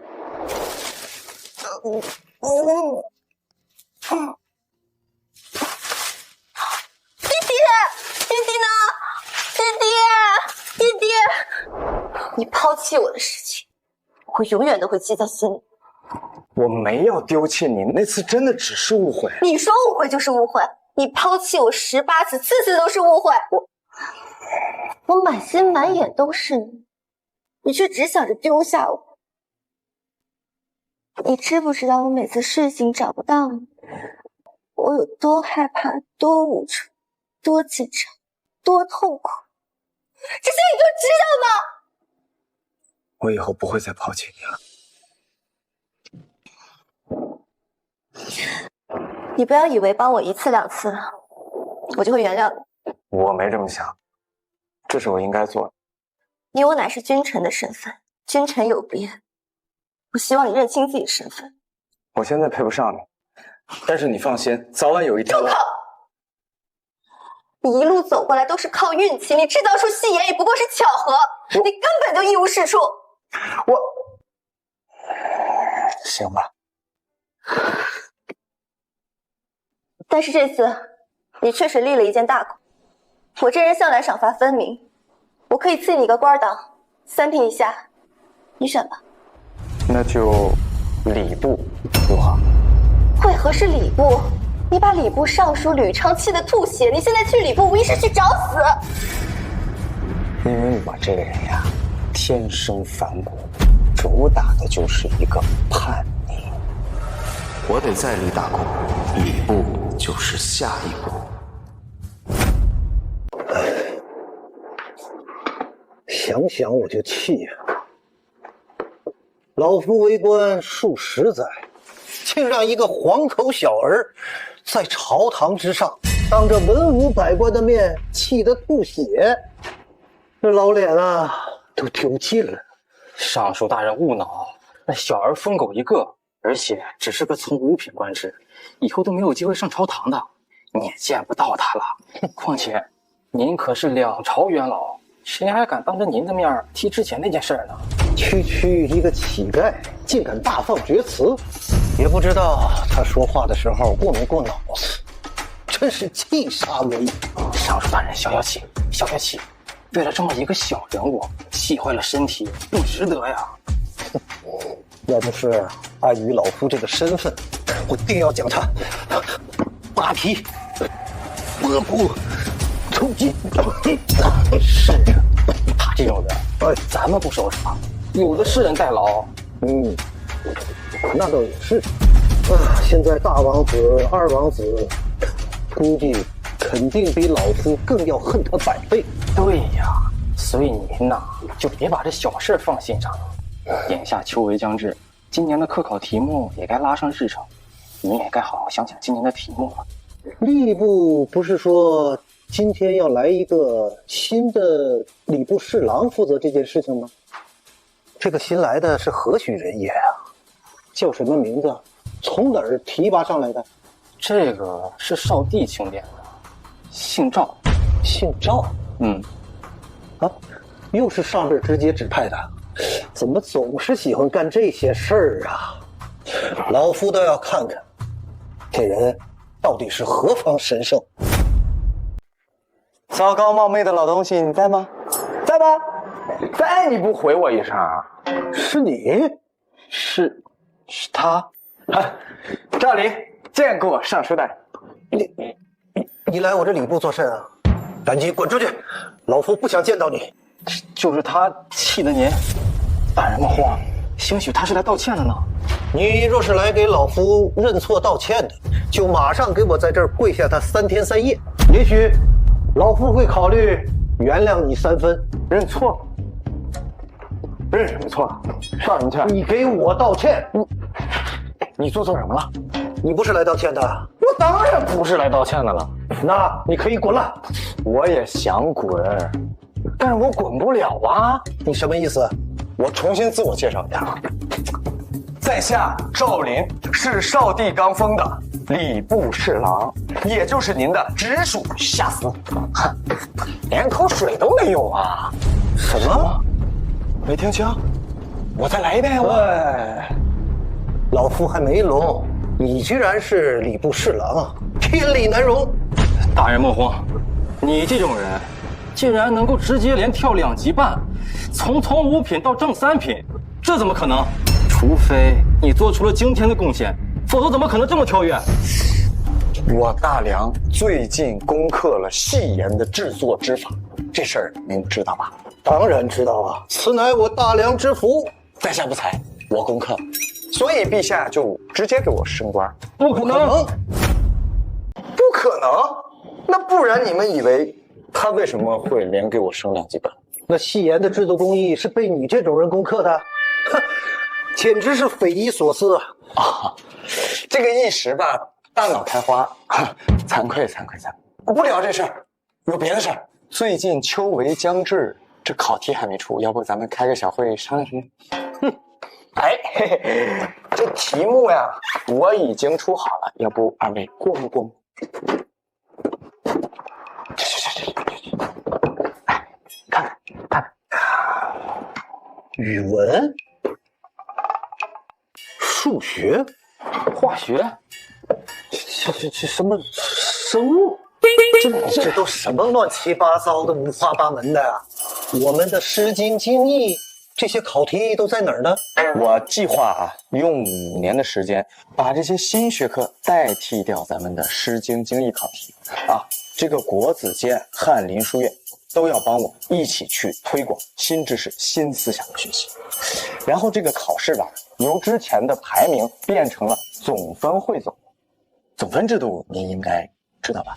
你是想用5年的时间改革科举考试？哎，要不您是大人呢，一听就懂。从今年开始，这新学科占比20%，传统项目占比80%。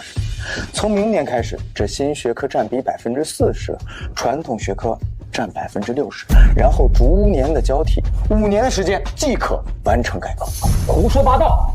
这语文、历史、地理上能理解，这物理、化学是什么玩意儿？我举个例子这个苹果为什么会掉下来？我知道你们会说因为重量，可是这重量是怎么来的呢？这个就是物理的知识。这物理的知识能帮助我们更好的了解这个世界，更好的感受这个世界的法则。至于这化学嘛，我把粗盐变成细盐，这中间的过程有筛选、蒸煮、过滤、结晶，而这结晶便是化学。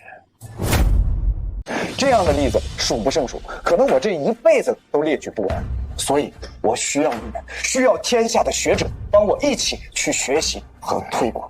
当然，我知道你担心什么，这《诗经》经义并不是要移除考试，而是要把它划分为语文这个学科里。你放心几千年之后，这语文学科仍然占比非常高，而这样呢，就可以利用不同学子的不同兴趣爱好和他们的特质，为我大梁输送各种各样的人才。我只想送你2个字：优秀。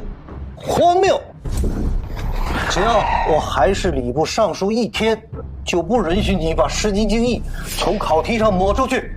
对，我的问题，我就知道不该跟你这些老顽固讲这些。你庶子不足与谋也呀！大人，息。大人这改革科举会搅动天大的风云，大梁各家书院不允许，天下墨客也绝对不会允许的。所以他肯定完不成。不如您放手让他去做，届时失败后，少帝跟陛下必然大怒，没准叫他贬为原形，重新变成乞丐。到时候您的恶气不难出了，也免得跟他在这件事上产生争执。毕竟他也算得上是红人。言之有理。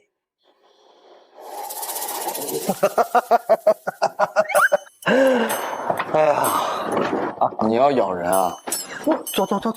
走。年轻人有抱负是好的但光有抱负那不行你还要去完成。老夫想全力支持你，但是又怕晚节不保我可以在文书上不阻碍你，其他的你自己看着做就行。意下如何？太好了，糟糕的老东西。还有个事书不错，走了，好好看。那老夫就等着看你的笑话喽。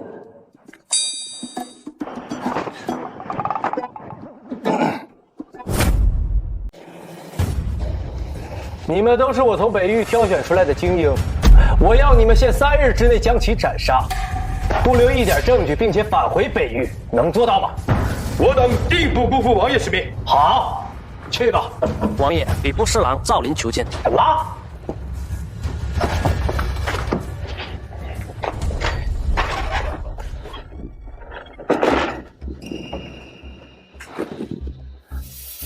赵大人，光临我寒舍有何贵干啊？寒舍，贝王爷，您太谦虚了。您要是去之前我住的地方看看，您就知道什么叫寒舍了。赵大人，此行来有何目的？赶紧说，不然，请回吧。王爷，其实我有难言之隐。难言之隐？没错，就是我不好意思说。赵大人，我们还没有那么熟吧？你有难言之隐找我做什么？你应该去找大夫。王爷，你误会了，我说的不是那个。那是什么？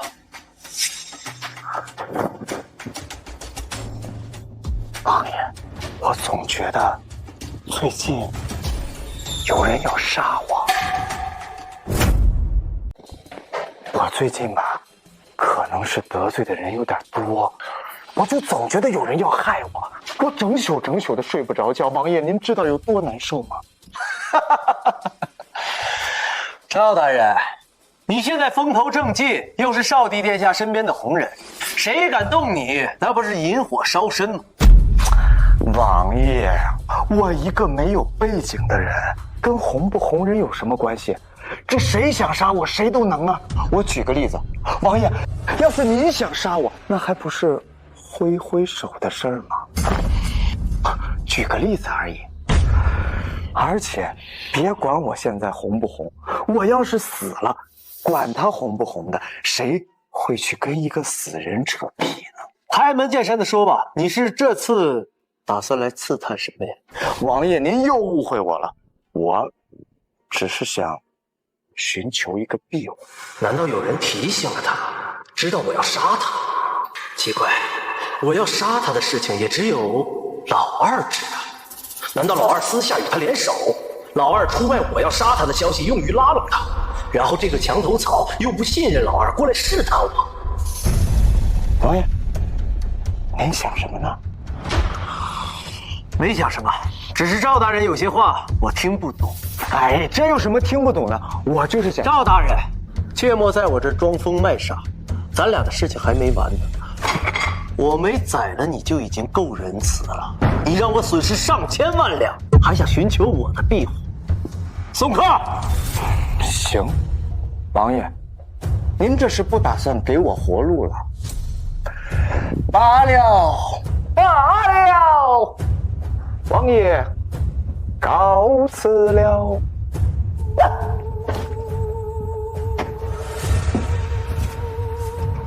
王爷，要不要我一会儿找个没人的地方把他杀掉？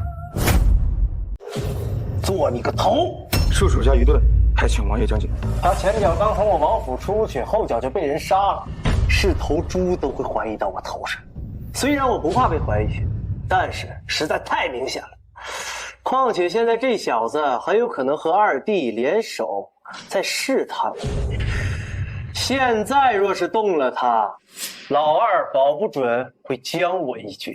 原来是这样，那暂时我们还动不了他。至少今天肯定不行。赵大人请我喝酒，是不是请错人了呀？这当然是没请错了呀，之前的事儿那都是误会，我呢也是被人当枪使，还希望南王莫要怪罪。不怪罪，哎，那就好。可能如果可能的话，我愿意补偿王爷，为王爷鞍前马后，在所不辞。你这是要追随我？就是这个意思。像我这种没有背景的人啊，我必须要找一个明主。很显然，您就是明主。那给我一个理由。因为大皇子他要杀我，我很害怕。这少帝呢又是个女人，我不信任。依我所见，只有南王您才是那个明主。他怎么知道老大要对他动手？老大下手暴露了？不对呀，老大想杀这么一个毫无背景的人，应该不至于失手吧？难道是老大忽悠我要杀他，然后又让他来探我的底？还是说是母皇那边派来的。这种人，鬼才信。赵大人说笑了，我只是个臣子，有什么前途呢？至于您，我这庙小，您另找他人吧。王爷，王爷，你再想想呢，要不？王爷慢走。就这么简单？就这么简单？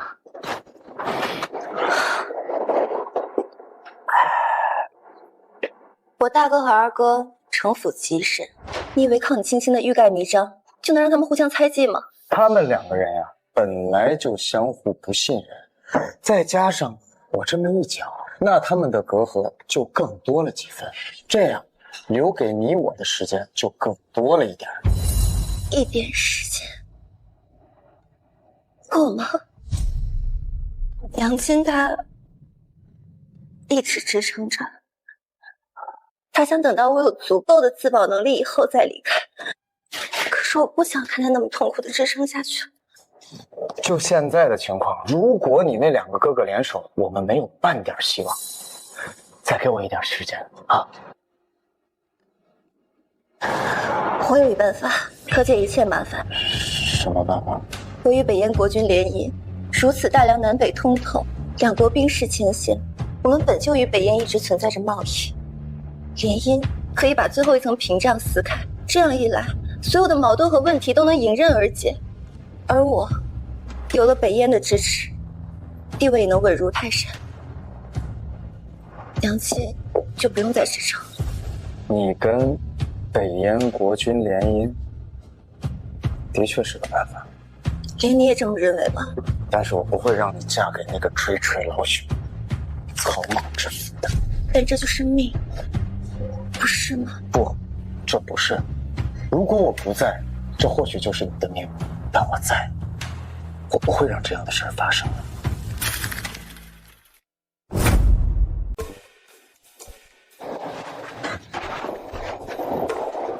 终于要开始了吗，赵大人？当然了，张大人，你怕了？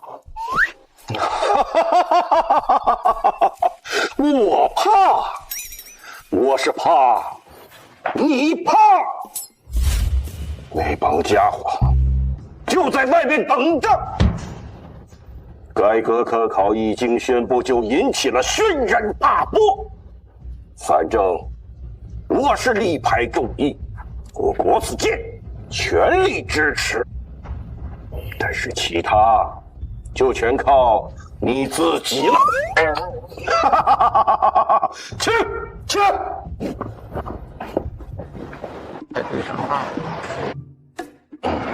今日我大梁朝所有的人人几乎全要了。赵大人到！哟，这不是少帝吗？微臣参见少帝。大哥、二哥，今日我们只是观摩，不用带着身份。看来三妹对这个也很感兴趣啊。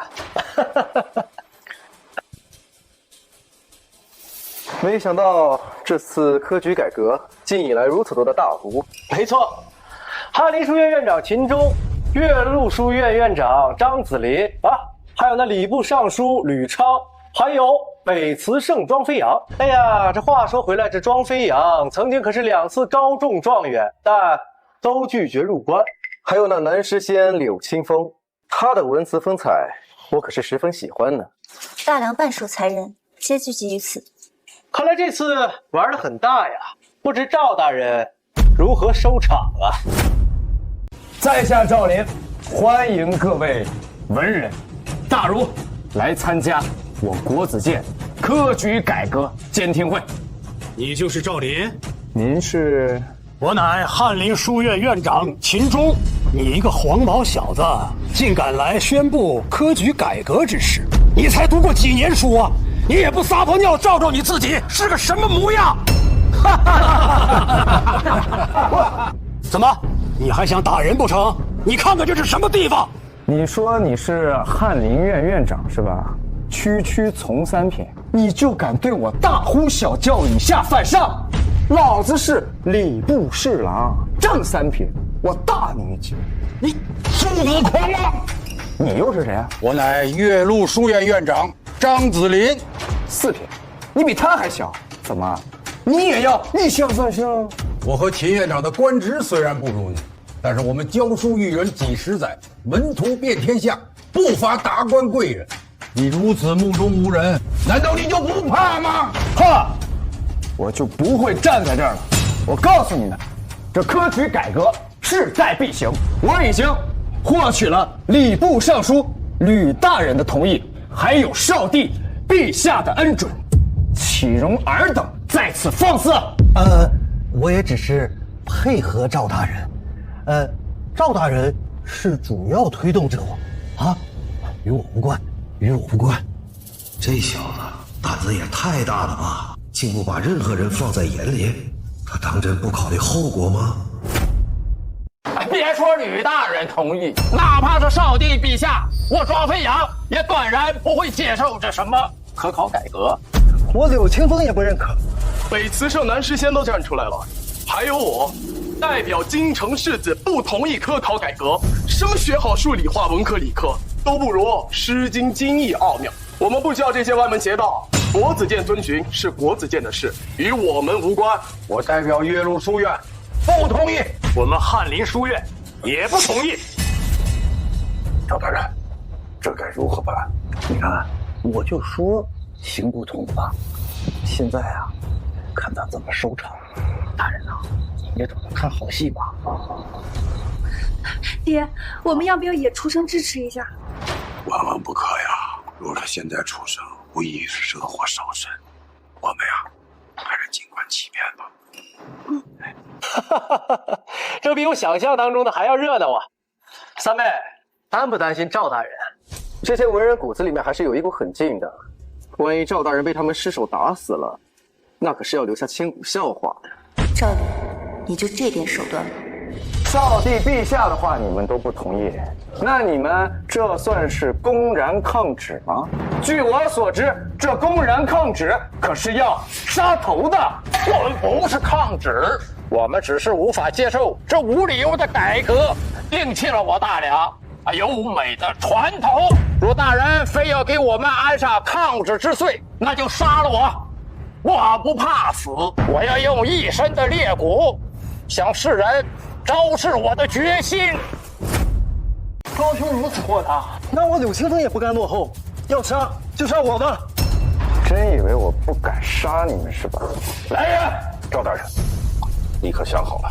若是将这2人杀了，这事情可就大了。他们是区区白身就敢违抗朝廷，这还得了？出了事我担着，给我杀！哎呀，这个头铁的家伙呀！杀了他们，这事情啊必然会朝着不可收拾的局面发展的。若是上面要对天下文人有个交代的话，那必然将他千刀万剐呀！哎呀，此2人公然反抗朝廷旨意，该杀！出了任何事儿，我赵灵一个人担着。杀！住手！参见少帝殿下。赵莲，我让你推动改革科举，你就是如此推动的吗？少帝何意啊？科举乃是大梁的根，改革更是重大的事情。我虽然把此事交给你，但不是让你乱用权力，用血腥暴力的手段去残害文人。少帝殿下，您一定是听信了他的谎言，受了他的蒙蔽，才同意科举改革的吧？是呀，少帝，您一定要擦亮眼睛啊！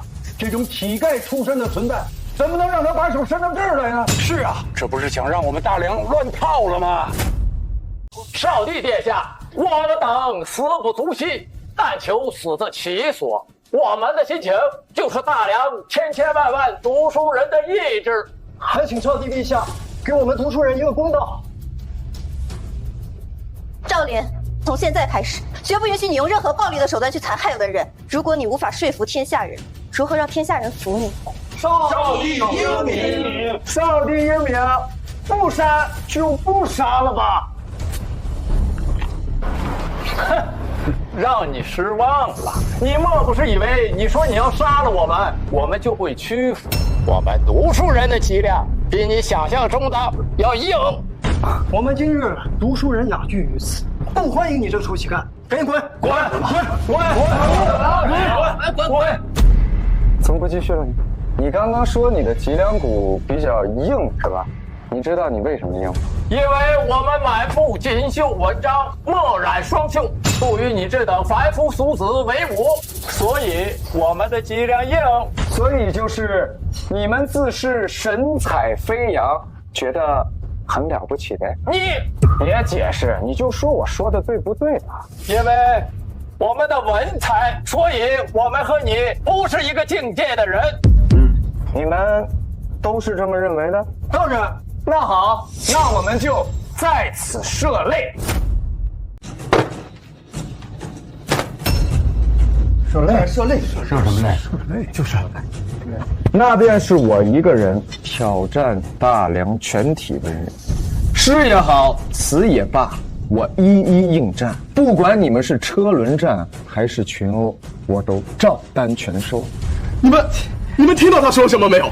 他要一个人挑战我们这里全部的文人，这个乞丐简直是疯了！这何必呢？想必是他在给自己找一个台阶下吧。大人，我看他这小人嘴脸，应该是气糊涂了吧？佩服，赵大人勇气可嘉呀！入戏太深，自己都信了。这里面随便挑出来一个，都是他不能所企及的。你是认真的吗，赵林？你们逼逼赖赖完了没有？文人学者谓之君子，这君子一言驷马难追。我的话就放在这儿，你们战还是不战？你要战，我便战。但是如果你要输了，你要如何？要是我输了，这科举改革之事我闭口不谈，并且我主动向朝廷辞官，终身为棋。这可是你说的。但如果我赢了，我要你们三跪九叩，端茶敬酒，拜我为师，助我完成科举改革，任何人都不能再有异议。拜你为师，你也配？就是一个黄口小儿，也不怕闪了舌头。不敢了是吧？你们的风骨呢？你们的傲气呢？你们呀，就是一帮没有胆识的臭酸儒。你。好，我岳麓书院，我翰林书院秦钟，我庄飞扬，我柳青风也是我爷爷和张院长乃是当世大儒，无可厚非。还有词圣庄飞扬、诗仙柳青风，这哪一个不是我们大梁的文坛顶尖？就凭你，我还真佩服他，还有在这稳坐泰山的勇气。难道这赵大人文采十分出众？那我倒是要好好看看。何必自取凌辱？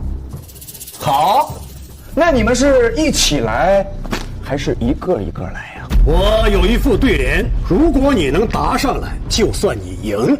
说，一叶孤舟，做了2-3个骚客，启动4桨5帆，经过6滩7湾，历尽8颠9斗，可叹10分来迟。好，就这，听好了。10年苦读，进了98家书院，抛去7情6欲，苦读5经4书，考了3番2次，今年一定要中。答对了，这怎么可能？他应该呀。答出来了，这就对上了，好像对的没毛病。应该呀。爷爷，你可怎么轻敌了？怎么能出这么简单的对子？来，下一个。慢着，怎么，翰林院的院长要当众耍赖？刚才我出题有点简单了，我再出一个。下一个。你，没关系的，爷爷，他只要输1次，他还是输。我来。这次我不会像秦院长这么轻敌，我也给你出个对子。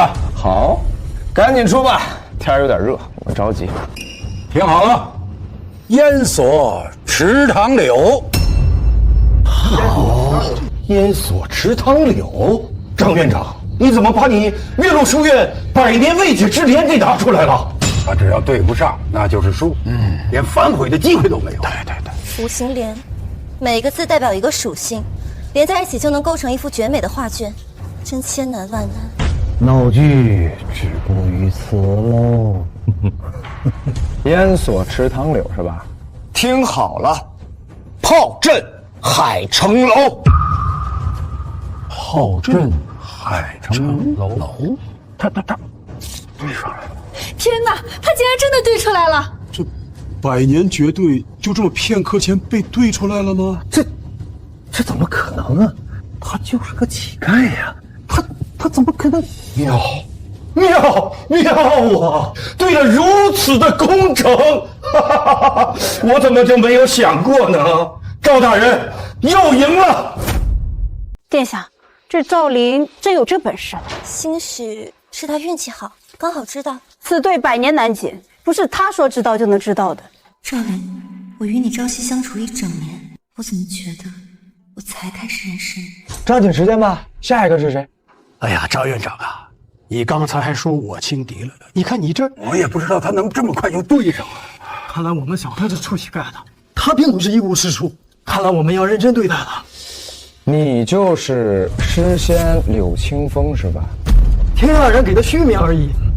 我看你也挺虚的，虚很适合你。你少废话，赶紧出题吧。我等文人皆是高风亮节，高处不胜寒之人。你懂什么？你懂不懂我诗仙背负这个名号要承担多少？你知道我内心有多孤独吗？孤独？那你可知道我的孤独？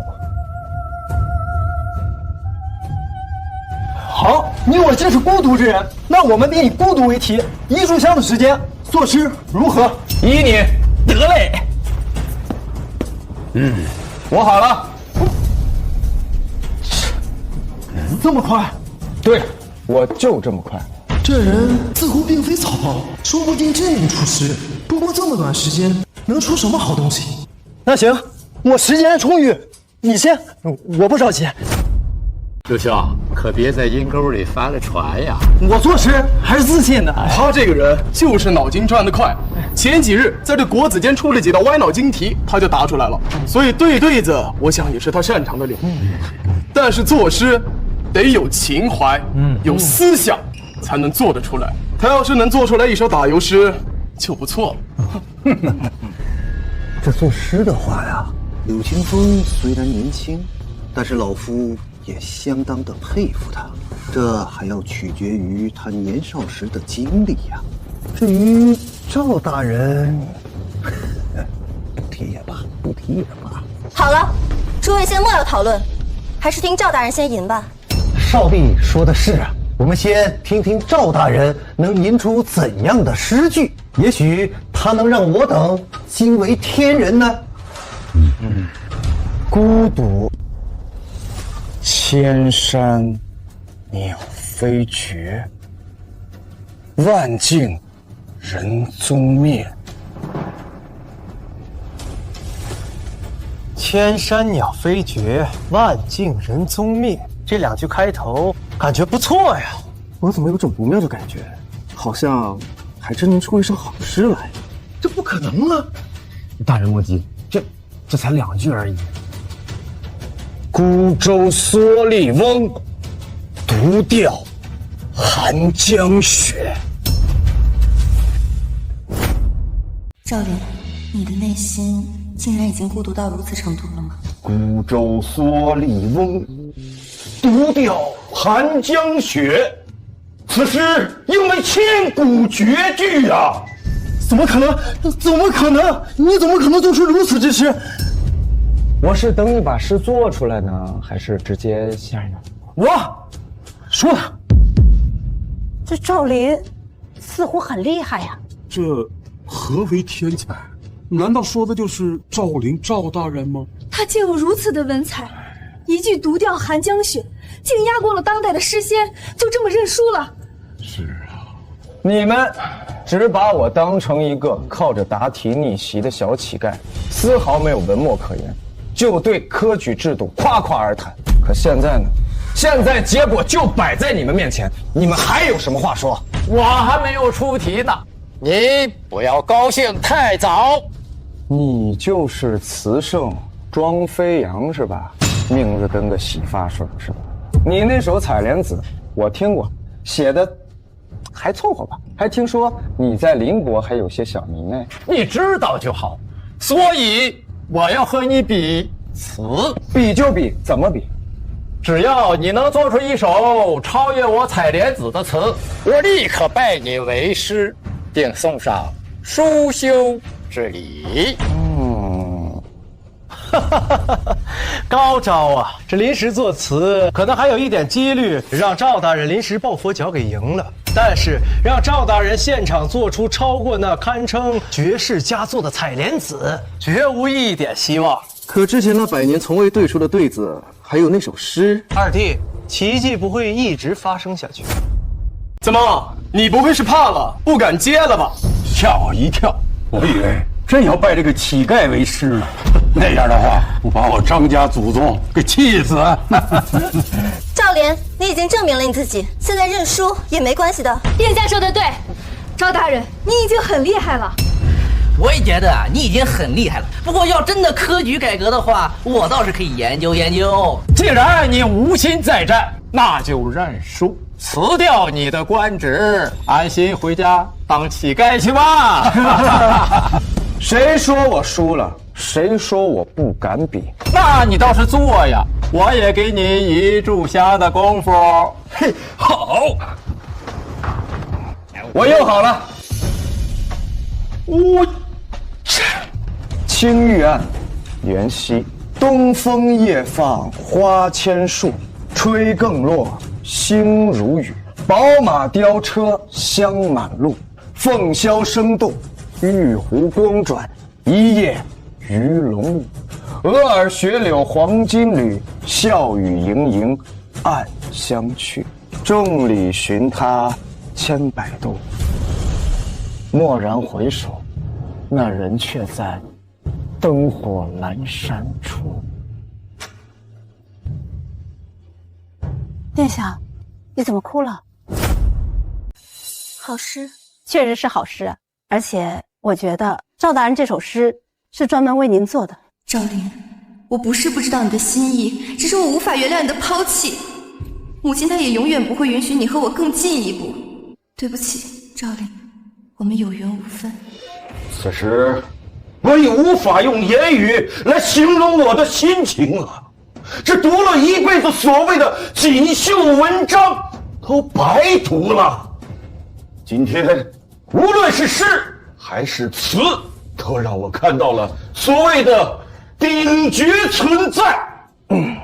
这样的人能站出来推陈出新，你们在场诸位还有谁不服吗？还有谁不服吗？这难道是我真的老了？是天要塌了？我不是在做梦吗？不是做梦。秦院长，这你看，哎呀，咱们这是彻彻底底的输了。学生庄飞扬拜见老师，这是学生出生时父母求的百家所，还望老师笑纳。学生柳清风拜见老师，这是家传玉佩，赠予老师，还望老师不嫌弃。张子林拜见老师，秦钟拜见老师。我翰林院秦钟愿意交出院长之位。我愿交出岳麓书院院长之位。哎呀，哎呀，这是做什么？使不得啊，使不得，可不能这样啊！啊，不，我们是真心的想拜你为师啊！对，达者为师，我们绝对不会说因为您的年纪小，我们就轻视您。我们也是。好，既然如此，哎呀，老师，使不得呀！完了，这家伙让人信了。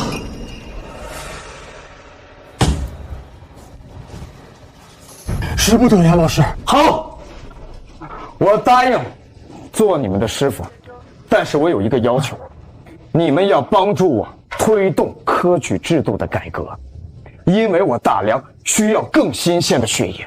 老师放心，我党定当全力推进科举改革。谢谢，谢老师，谢谢老师。哎呦，谢谢。你的黄呢？是我来了。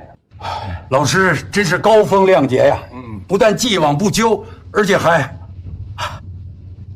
我们之前真的是太狂妄了。是。我们几人幸得安师，咱们进一步说话。我们愿意听您的宏图。是。好。想不到啊，想不到，一个乞丐居然有如此文采。现在他的一言一行已被天下人所关注，影响力空前绝后。现在想要拜赵灵为师的人已经排起了长龙，没想到呀，拜他为师竟然成了当下最热门的事儿。三妹手里有这样的人，咱们兄弟俩离皇位可是越来越远了。怎么，这就放弃了？不放弃还能怎么样呢？况且没了三妹，不还有大哥你吗？二弟，你果然没跟我齐心啊！齐不了的大哥，而且我也很清楚，与其你做皇位或者三妹做皇位，对我来说好像都没什么区别。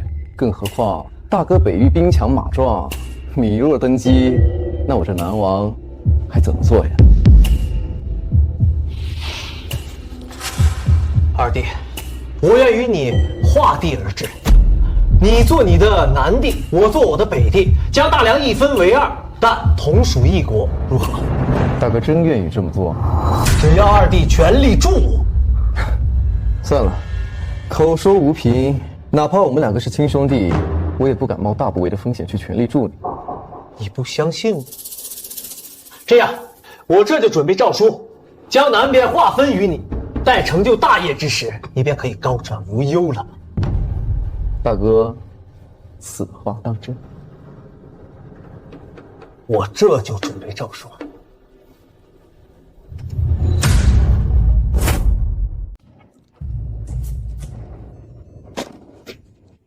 这该买新的了，都皮了。最近辛苦你了。使不得人。这里没外人，就别端着了。好。北域30万，南域15万，这45万在我大老二手中，我实在放心不下。这个是先帝为了制衡你，才把兵权留给他俩的。你能猜到也很正常，所以咱们得收回来。太师呢？他是什么立场？他可是三公之首，又是天下监军，他的立场很重要。你快别提他了。那余春秋是老皇帝的人，他对大梁忠心耿耿，他是不可能让大梁成为我的一言堂的。再说，我怎么不知道他在背地里想些什么？可要不是一言堂的话，那他们各怀鬼胎，那若雪的皇位也不稳啊。那你觉得该怎么办？走一步，看一步。要是他真的立场不对，我帮你解决他。你小子够狠啊！那余家世代忠良，身怀铁券丹书，免死金牌。我若是动他，天下人必定诟病我，而且还会影响到若雪。所以让我来最合适，让我来背负这个罪名。娘亲，是陛下。娘亲，赵灵怎么在您寝宫啊？是我找赵大人来聊聊天的。你们2人慌慌张张，所谓何事？启禀陛下，北燕大军以寻人为由踏入我大梁防线。北王呢？北王奋起反抗，损伤5万人马，但依旧反抗无效。所幸战事在先，北燕派来使者，两国交手。赵大人，你认为该怎么办？该怎么办就怎么办。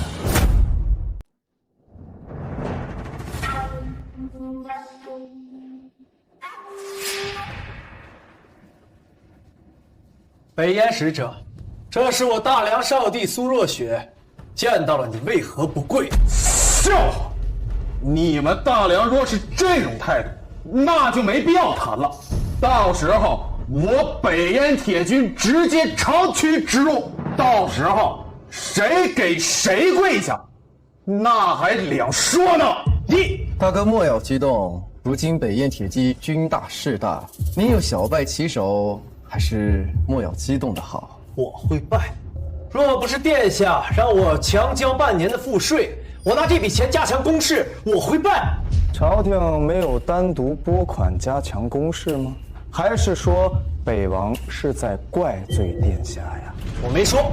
你说了。我没有。你有。赵大人，大哥说的也不全无道理。北域要面对大燕铁骑，现在又被其逼着还钱，就算攻势不影响，但其士气，所以才……这也不能完全怪少帝呀。少帝也是听了某人的谗言罢了。哎，吕大人，如今赵大人的门徒遍天下，有些话您还是不要乱说的好。看来大家都心知肚明啊，我又没指名道姓，南王爷也听出来了，那老夫只能倚老卖老了。对，我说的就是赵大人。赵林如今势大，朝廷当中必然有许多人嫉妒，只要我们煽风点火，便会起到非常好的作用。大哥所言极是，不如变成北燕使臣这件事儿，把赵林处理了。我已经有办法了。够了，都少说两句吧。今日还有重要的事要商榷呢。我不是来听你们吵架的啊！少帝是吧？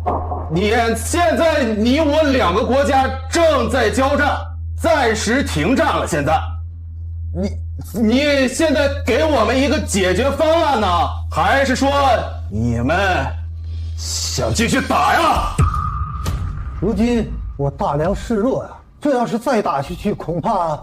当然不能打了，岂有此理！殿下，不用怕他们这帮蛮夷，你只要一声令下，我身先士卒，与他们战个不死不休。大哥，我们都知道您不怕北燕铁骑，但实力确实有差距，还望从长计议呀。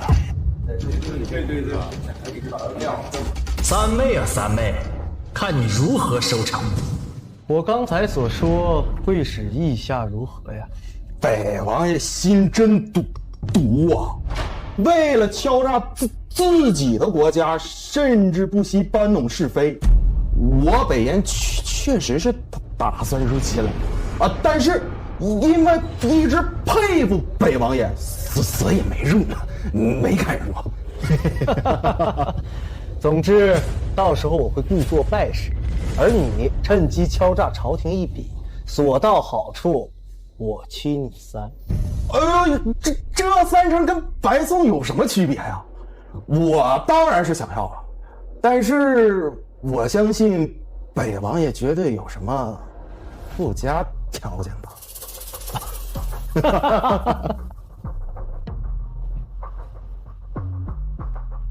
我要赵林的项上人头。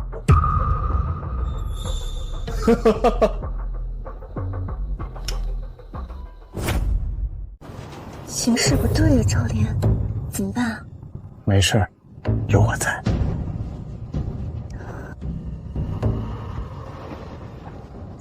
小胖，你想怎么解决？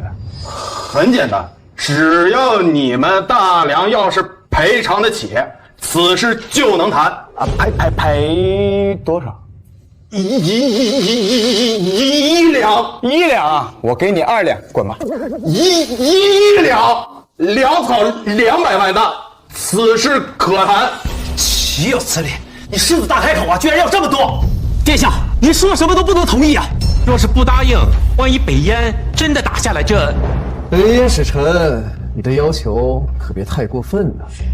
行，我可以打个对折，白银5000万两，粮草100担。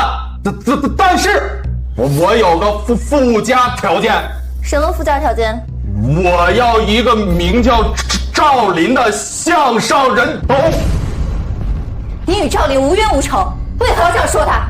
此人妖言惑众，已经传到我大燕了。我大燕有不少人才想入你们大梁，拜他为师。我们大王说了，这个人他必须死。若是你们答应我这个条件，我北燕可以和你们大梁签署10年的免战协议，保证10年内绝不滋扰你们大梁边境。10年，10年呐！我大梁若能得到10年的喘息，这里的好处有多少？不用多说了吧？难道真的要处死赵大人？虽然这可以让我们大梁喘息一刻，可这欺人太甚！我大梁若是兵强马壮，我……赵大人，对不起了呀。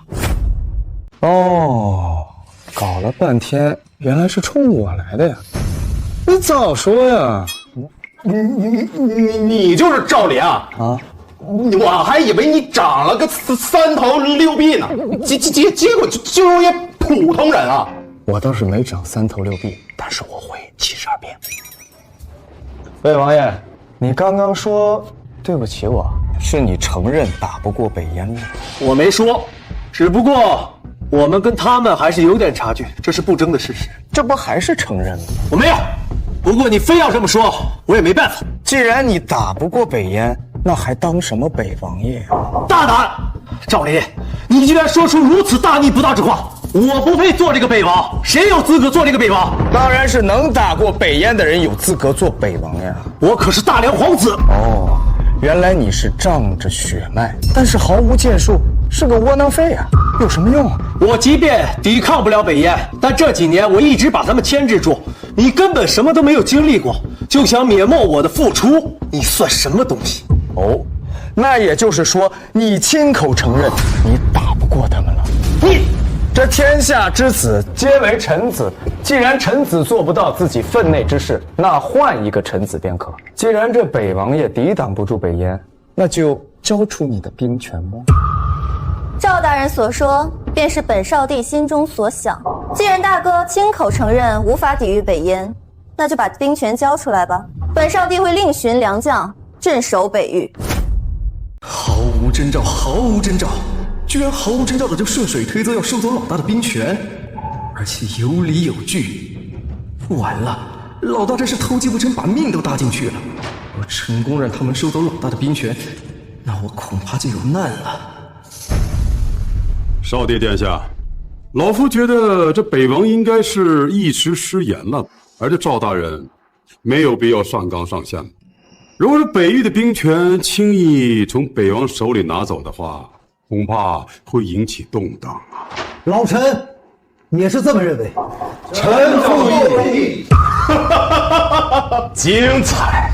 你们大梁的人是真有意思呀。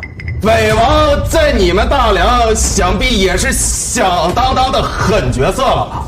你们若是把他给换了，那我北燕将再无敌手了呀！到时候我北燕铁骑就直取你们皇宫。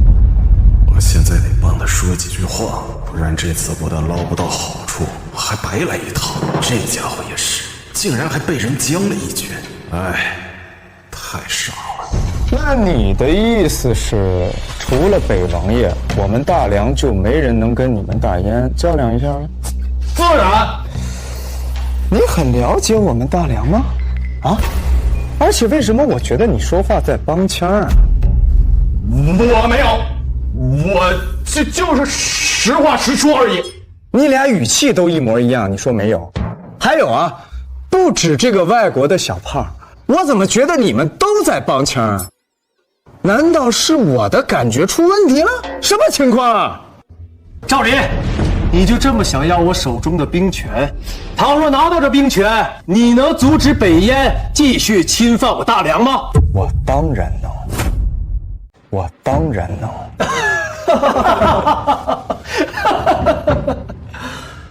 你带过兵，打过仗，能解决北燕与我大梁的千古问题？我要是能解决，你就交出兵符。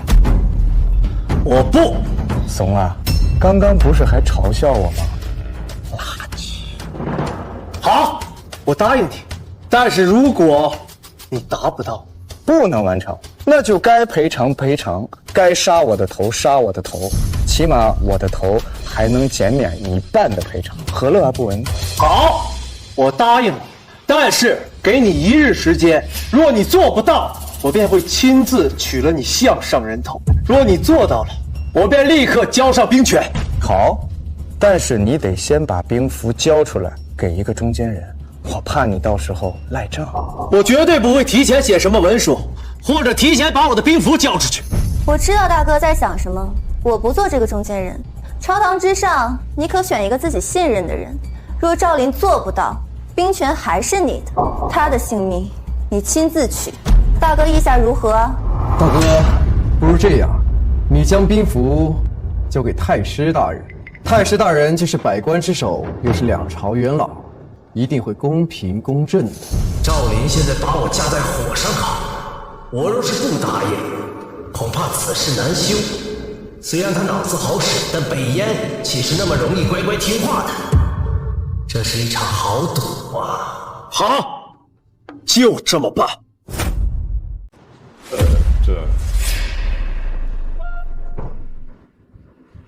赵林，军令状以及兵符我已经上交，你若完成，这军令状与兵符便交于你手中。可是你若完不成，我会亲自取你的项上人头。老夫呢，其实并不支持你们这个胡乱的下注，不过他事已至此，我呢也只好当这个公正人。少帝殿下，老臣并没有僭越的意思。无妨，太师大人有资格做这个中间人。谢殿下。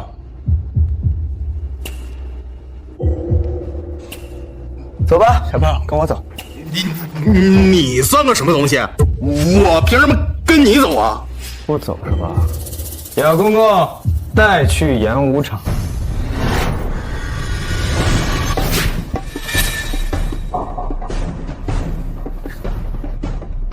胡闹啊！巴彦可是北燕的使者，赵林如此对待使节，这不是要把我大梁和北燕的矛盾更加激化了吗？我们还是看看去吧。赵林，你和大梁如此无礼，我回去一定如实向大王汇报，就说你们大梁如此无礼，我们人没体气，直接搬你们皇城。哎呀，这是做什么呀？怎么能把北燕的使臣绑起来呢？这是要把事情闹大呀！得赶紧把使臣放下来呀！是啊，赵大人一向很精明啊，这今日怎么这有点过了吧？这就是他说的办法，羞辱北燕使臣，这分明就是令矛盾更加激化。是啊，少帝，还是先把使臣放下来吧。赵大人最近新发明了一种武器，原本呢是想拉去北域，与燕国较量一番，但今日既然使臣也在，便提前给你们看看吧。武器？就是那黑黝黝的铁块。哼，怎么可能？这铁块又笨又重，难不成拿到战场上是撞城墙的？可北燕是游牧民族，根本没有城墙啊！至于怎么用，等下你们一看便知。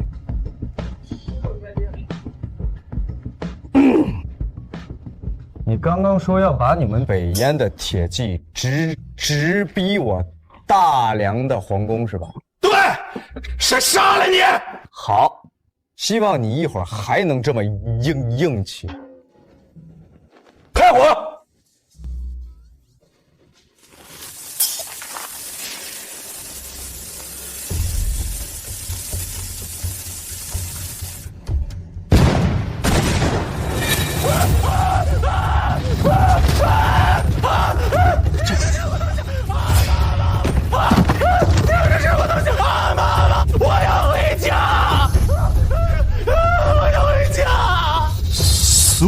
如雷似火，这到底是什么东西？这威力如此巨大呀！震天炮，准备，瞄准！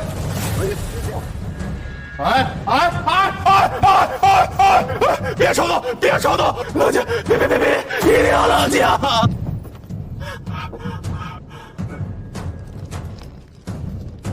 说，这个武器能抵挡住你们百万铁骑吗？这必须的，都说，放心，我会去绝对跟大王如实汇报。好好汇报。我们大梁不是打不过，也不是不敢打，而是打起来对谁都没有好处。否则，一旦打起来，这些东西要多少有多少，全都出现在你们大燕的国土。我知道了，其实我们压根没其实我们压根没打算入侵你们大梁边境，是你们大皇子苏建，他说让我配合他敲诈你们朝廷银两，我才这么做的。事后答应我说是3期分账，我才过来的。你胡说什么呢？我们什么时候有这种事儿？反正我把话放在这儿了，信不信的就是你们大梁内部的事儿了。让他滚！妈，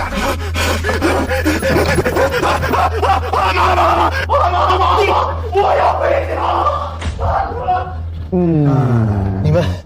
你们别搞错啊！那家伙在色厉内荏，挑拨大家之间的关系的。挑不挑拨先另说，但是今日你这北王的身份，还有你的兵权，那是要到这来。滚！北王失职，无力镇守北域，今日起削掉北王身份，降为县王。1个月内不得离开京城半步，更不得与北域将士接触，否则视为谋反。降为县王，你有没有搞错？你凭什么？你又不是陛下，你有什么资格？放肆！你以为这少帝的称号是白叫的？陛下不在，他就是陛下。怎么？难道北王想追究一下刚刚使者说过的话？微臣遵命。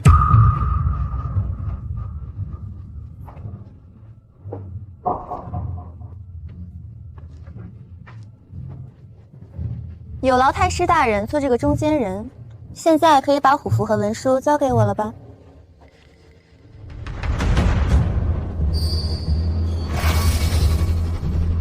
太师大人。少帝，恕我老臣反应迟钝啊。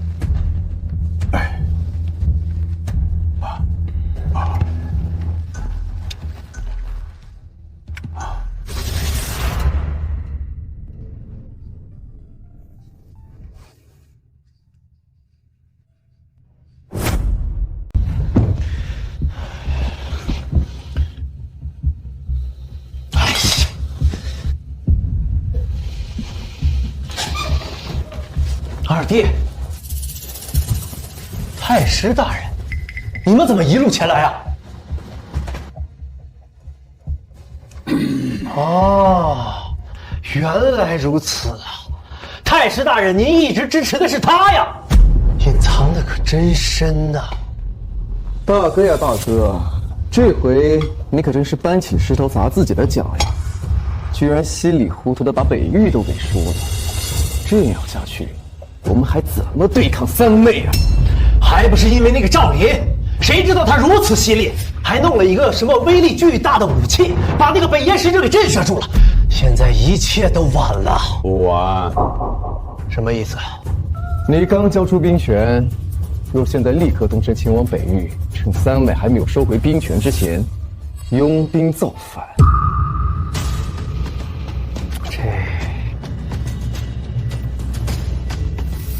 真到这一步了？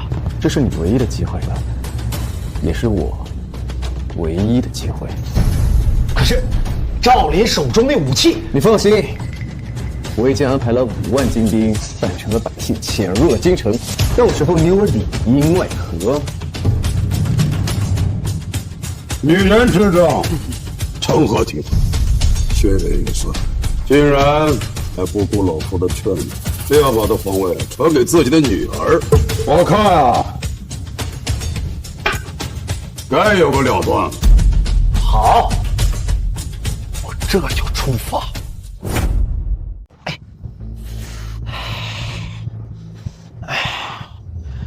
赵林、苏若雪，等我回到北域，必将卷土重来。到时候将你们碎尸万段。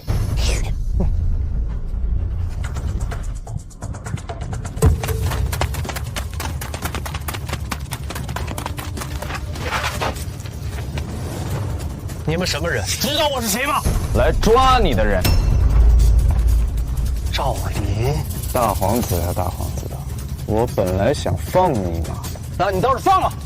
放就放。哎，放了。你刚刚说什么？你要回北境起兵造反是吧？我没有。来人，拿下！赵林，算你狠。希望大哥一切顺利，要不然这一局我们输定了。你哥苏建更不想输，而且他必然会卷土重来。不用等了，他在天牢里已经什么都招了。赵林，你什么意思？他是谁？我怎么不知道你在说什么？他是谁？他是你大哥呀，他刚出城就被我抓了，我只是稍微动了点刑，他就把你们两个也供出来了。你安排南兵扮成百姓潜入京城，你们三个合谋造反，我说的对吧？哦，这件事呀，这件事是我大哥逼我做的，只有他的文书，要不然我也不会做出这样的事。你早说嘛，有文书。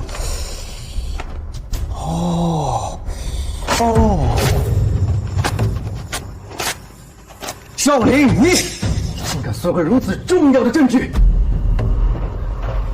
这些只不过是你的保命符罢了，我没兴趣。赵林啊，赵林，我没想到你连这一步都算到了，你脑子里装着到底是什么？来人，拿下！放！老夫身为两朝的太师元老，天下谁人不知，谁人不晓？我忠君爱国，岂有背叛大梁之理？明儿你怎么来了？我爹早已跟二皇子串通，企图颠覆大梁的政权。二人来往的书信，我皆有凭证。明儿，你怎么？对不起了，爹。为了保护余家，我只能做这个污点证人。不然以赵林的手段，即使你有丹书铁卷，也保不住余家。我自己走。老夫自己走便是。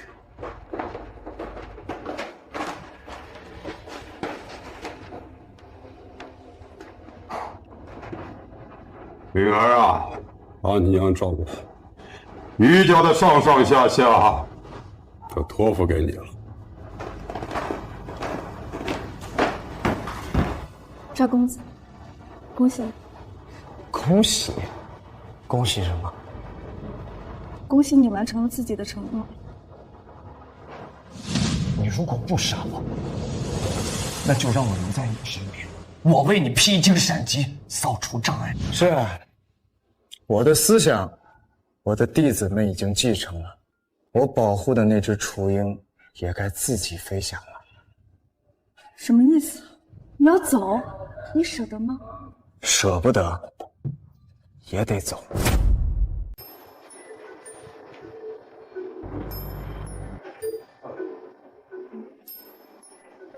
赵林已经为若雪扫清一切障碍了，这么快？替我谢谢他，顺便杀了他。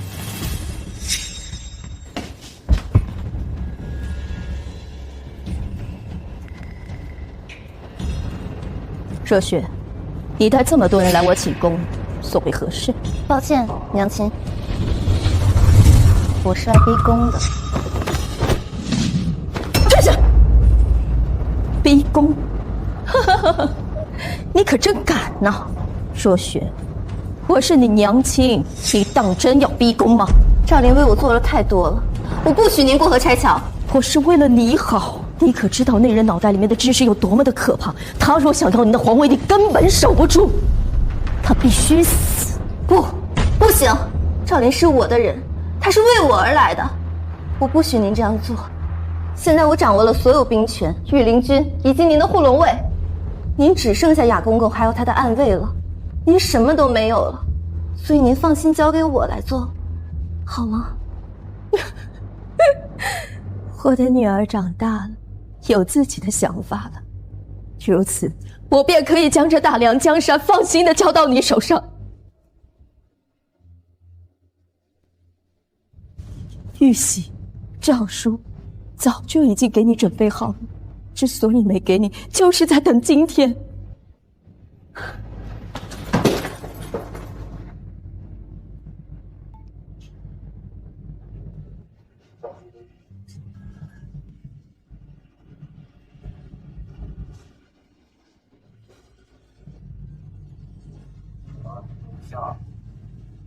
若雪，皇后的日子就靠你自己。恭贺陛下登基！平身！你们有人看到过赵大人吗？没有，陛下。陛下，这是赵大人给您的信。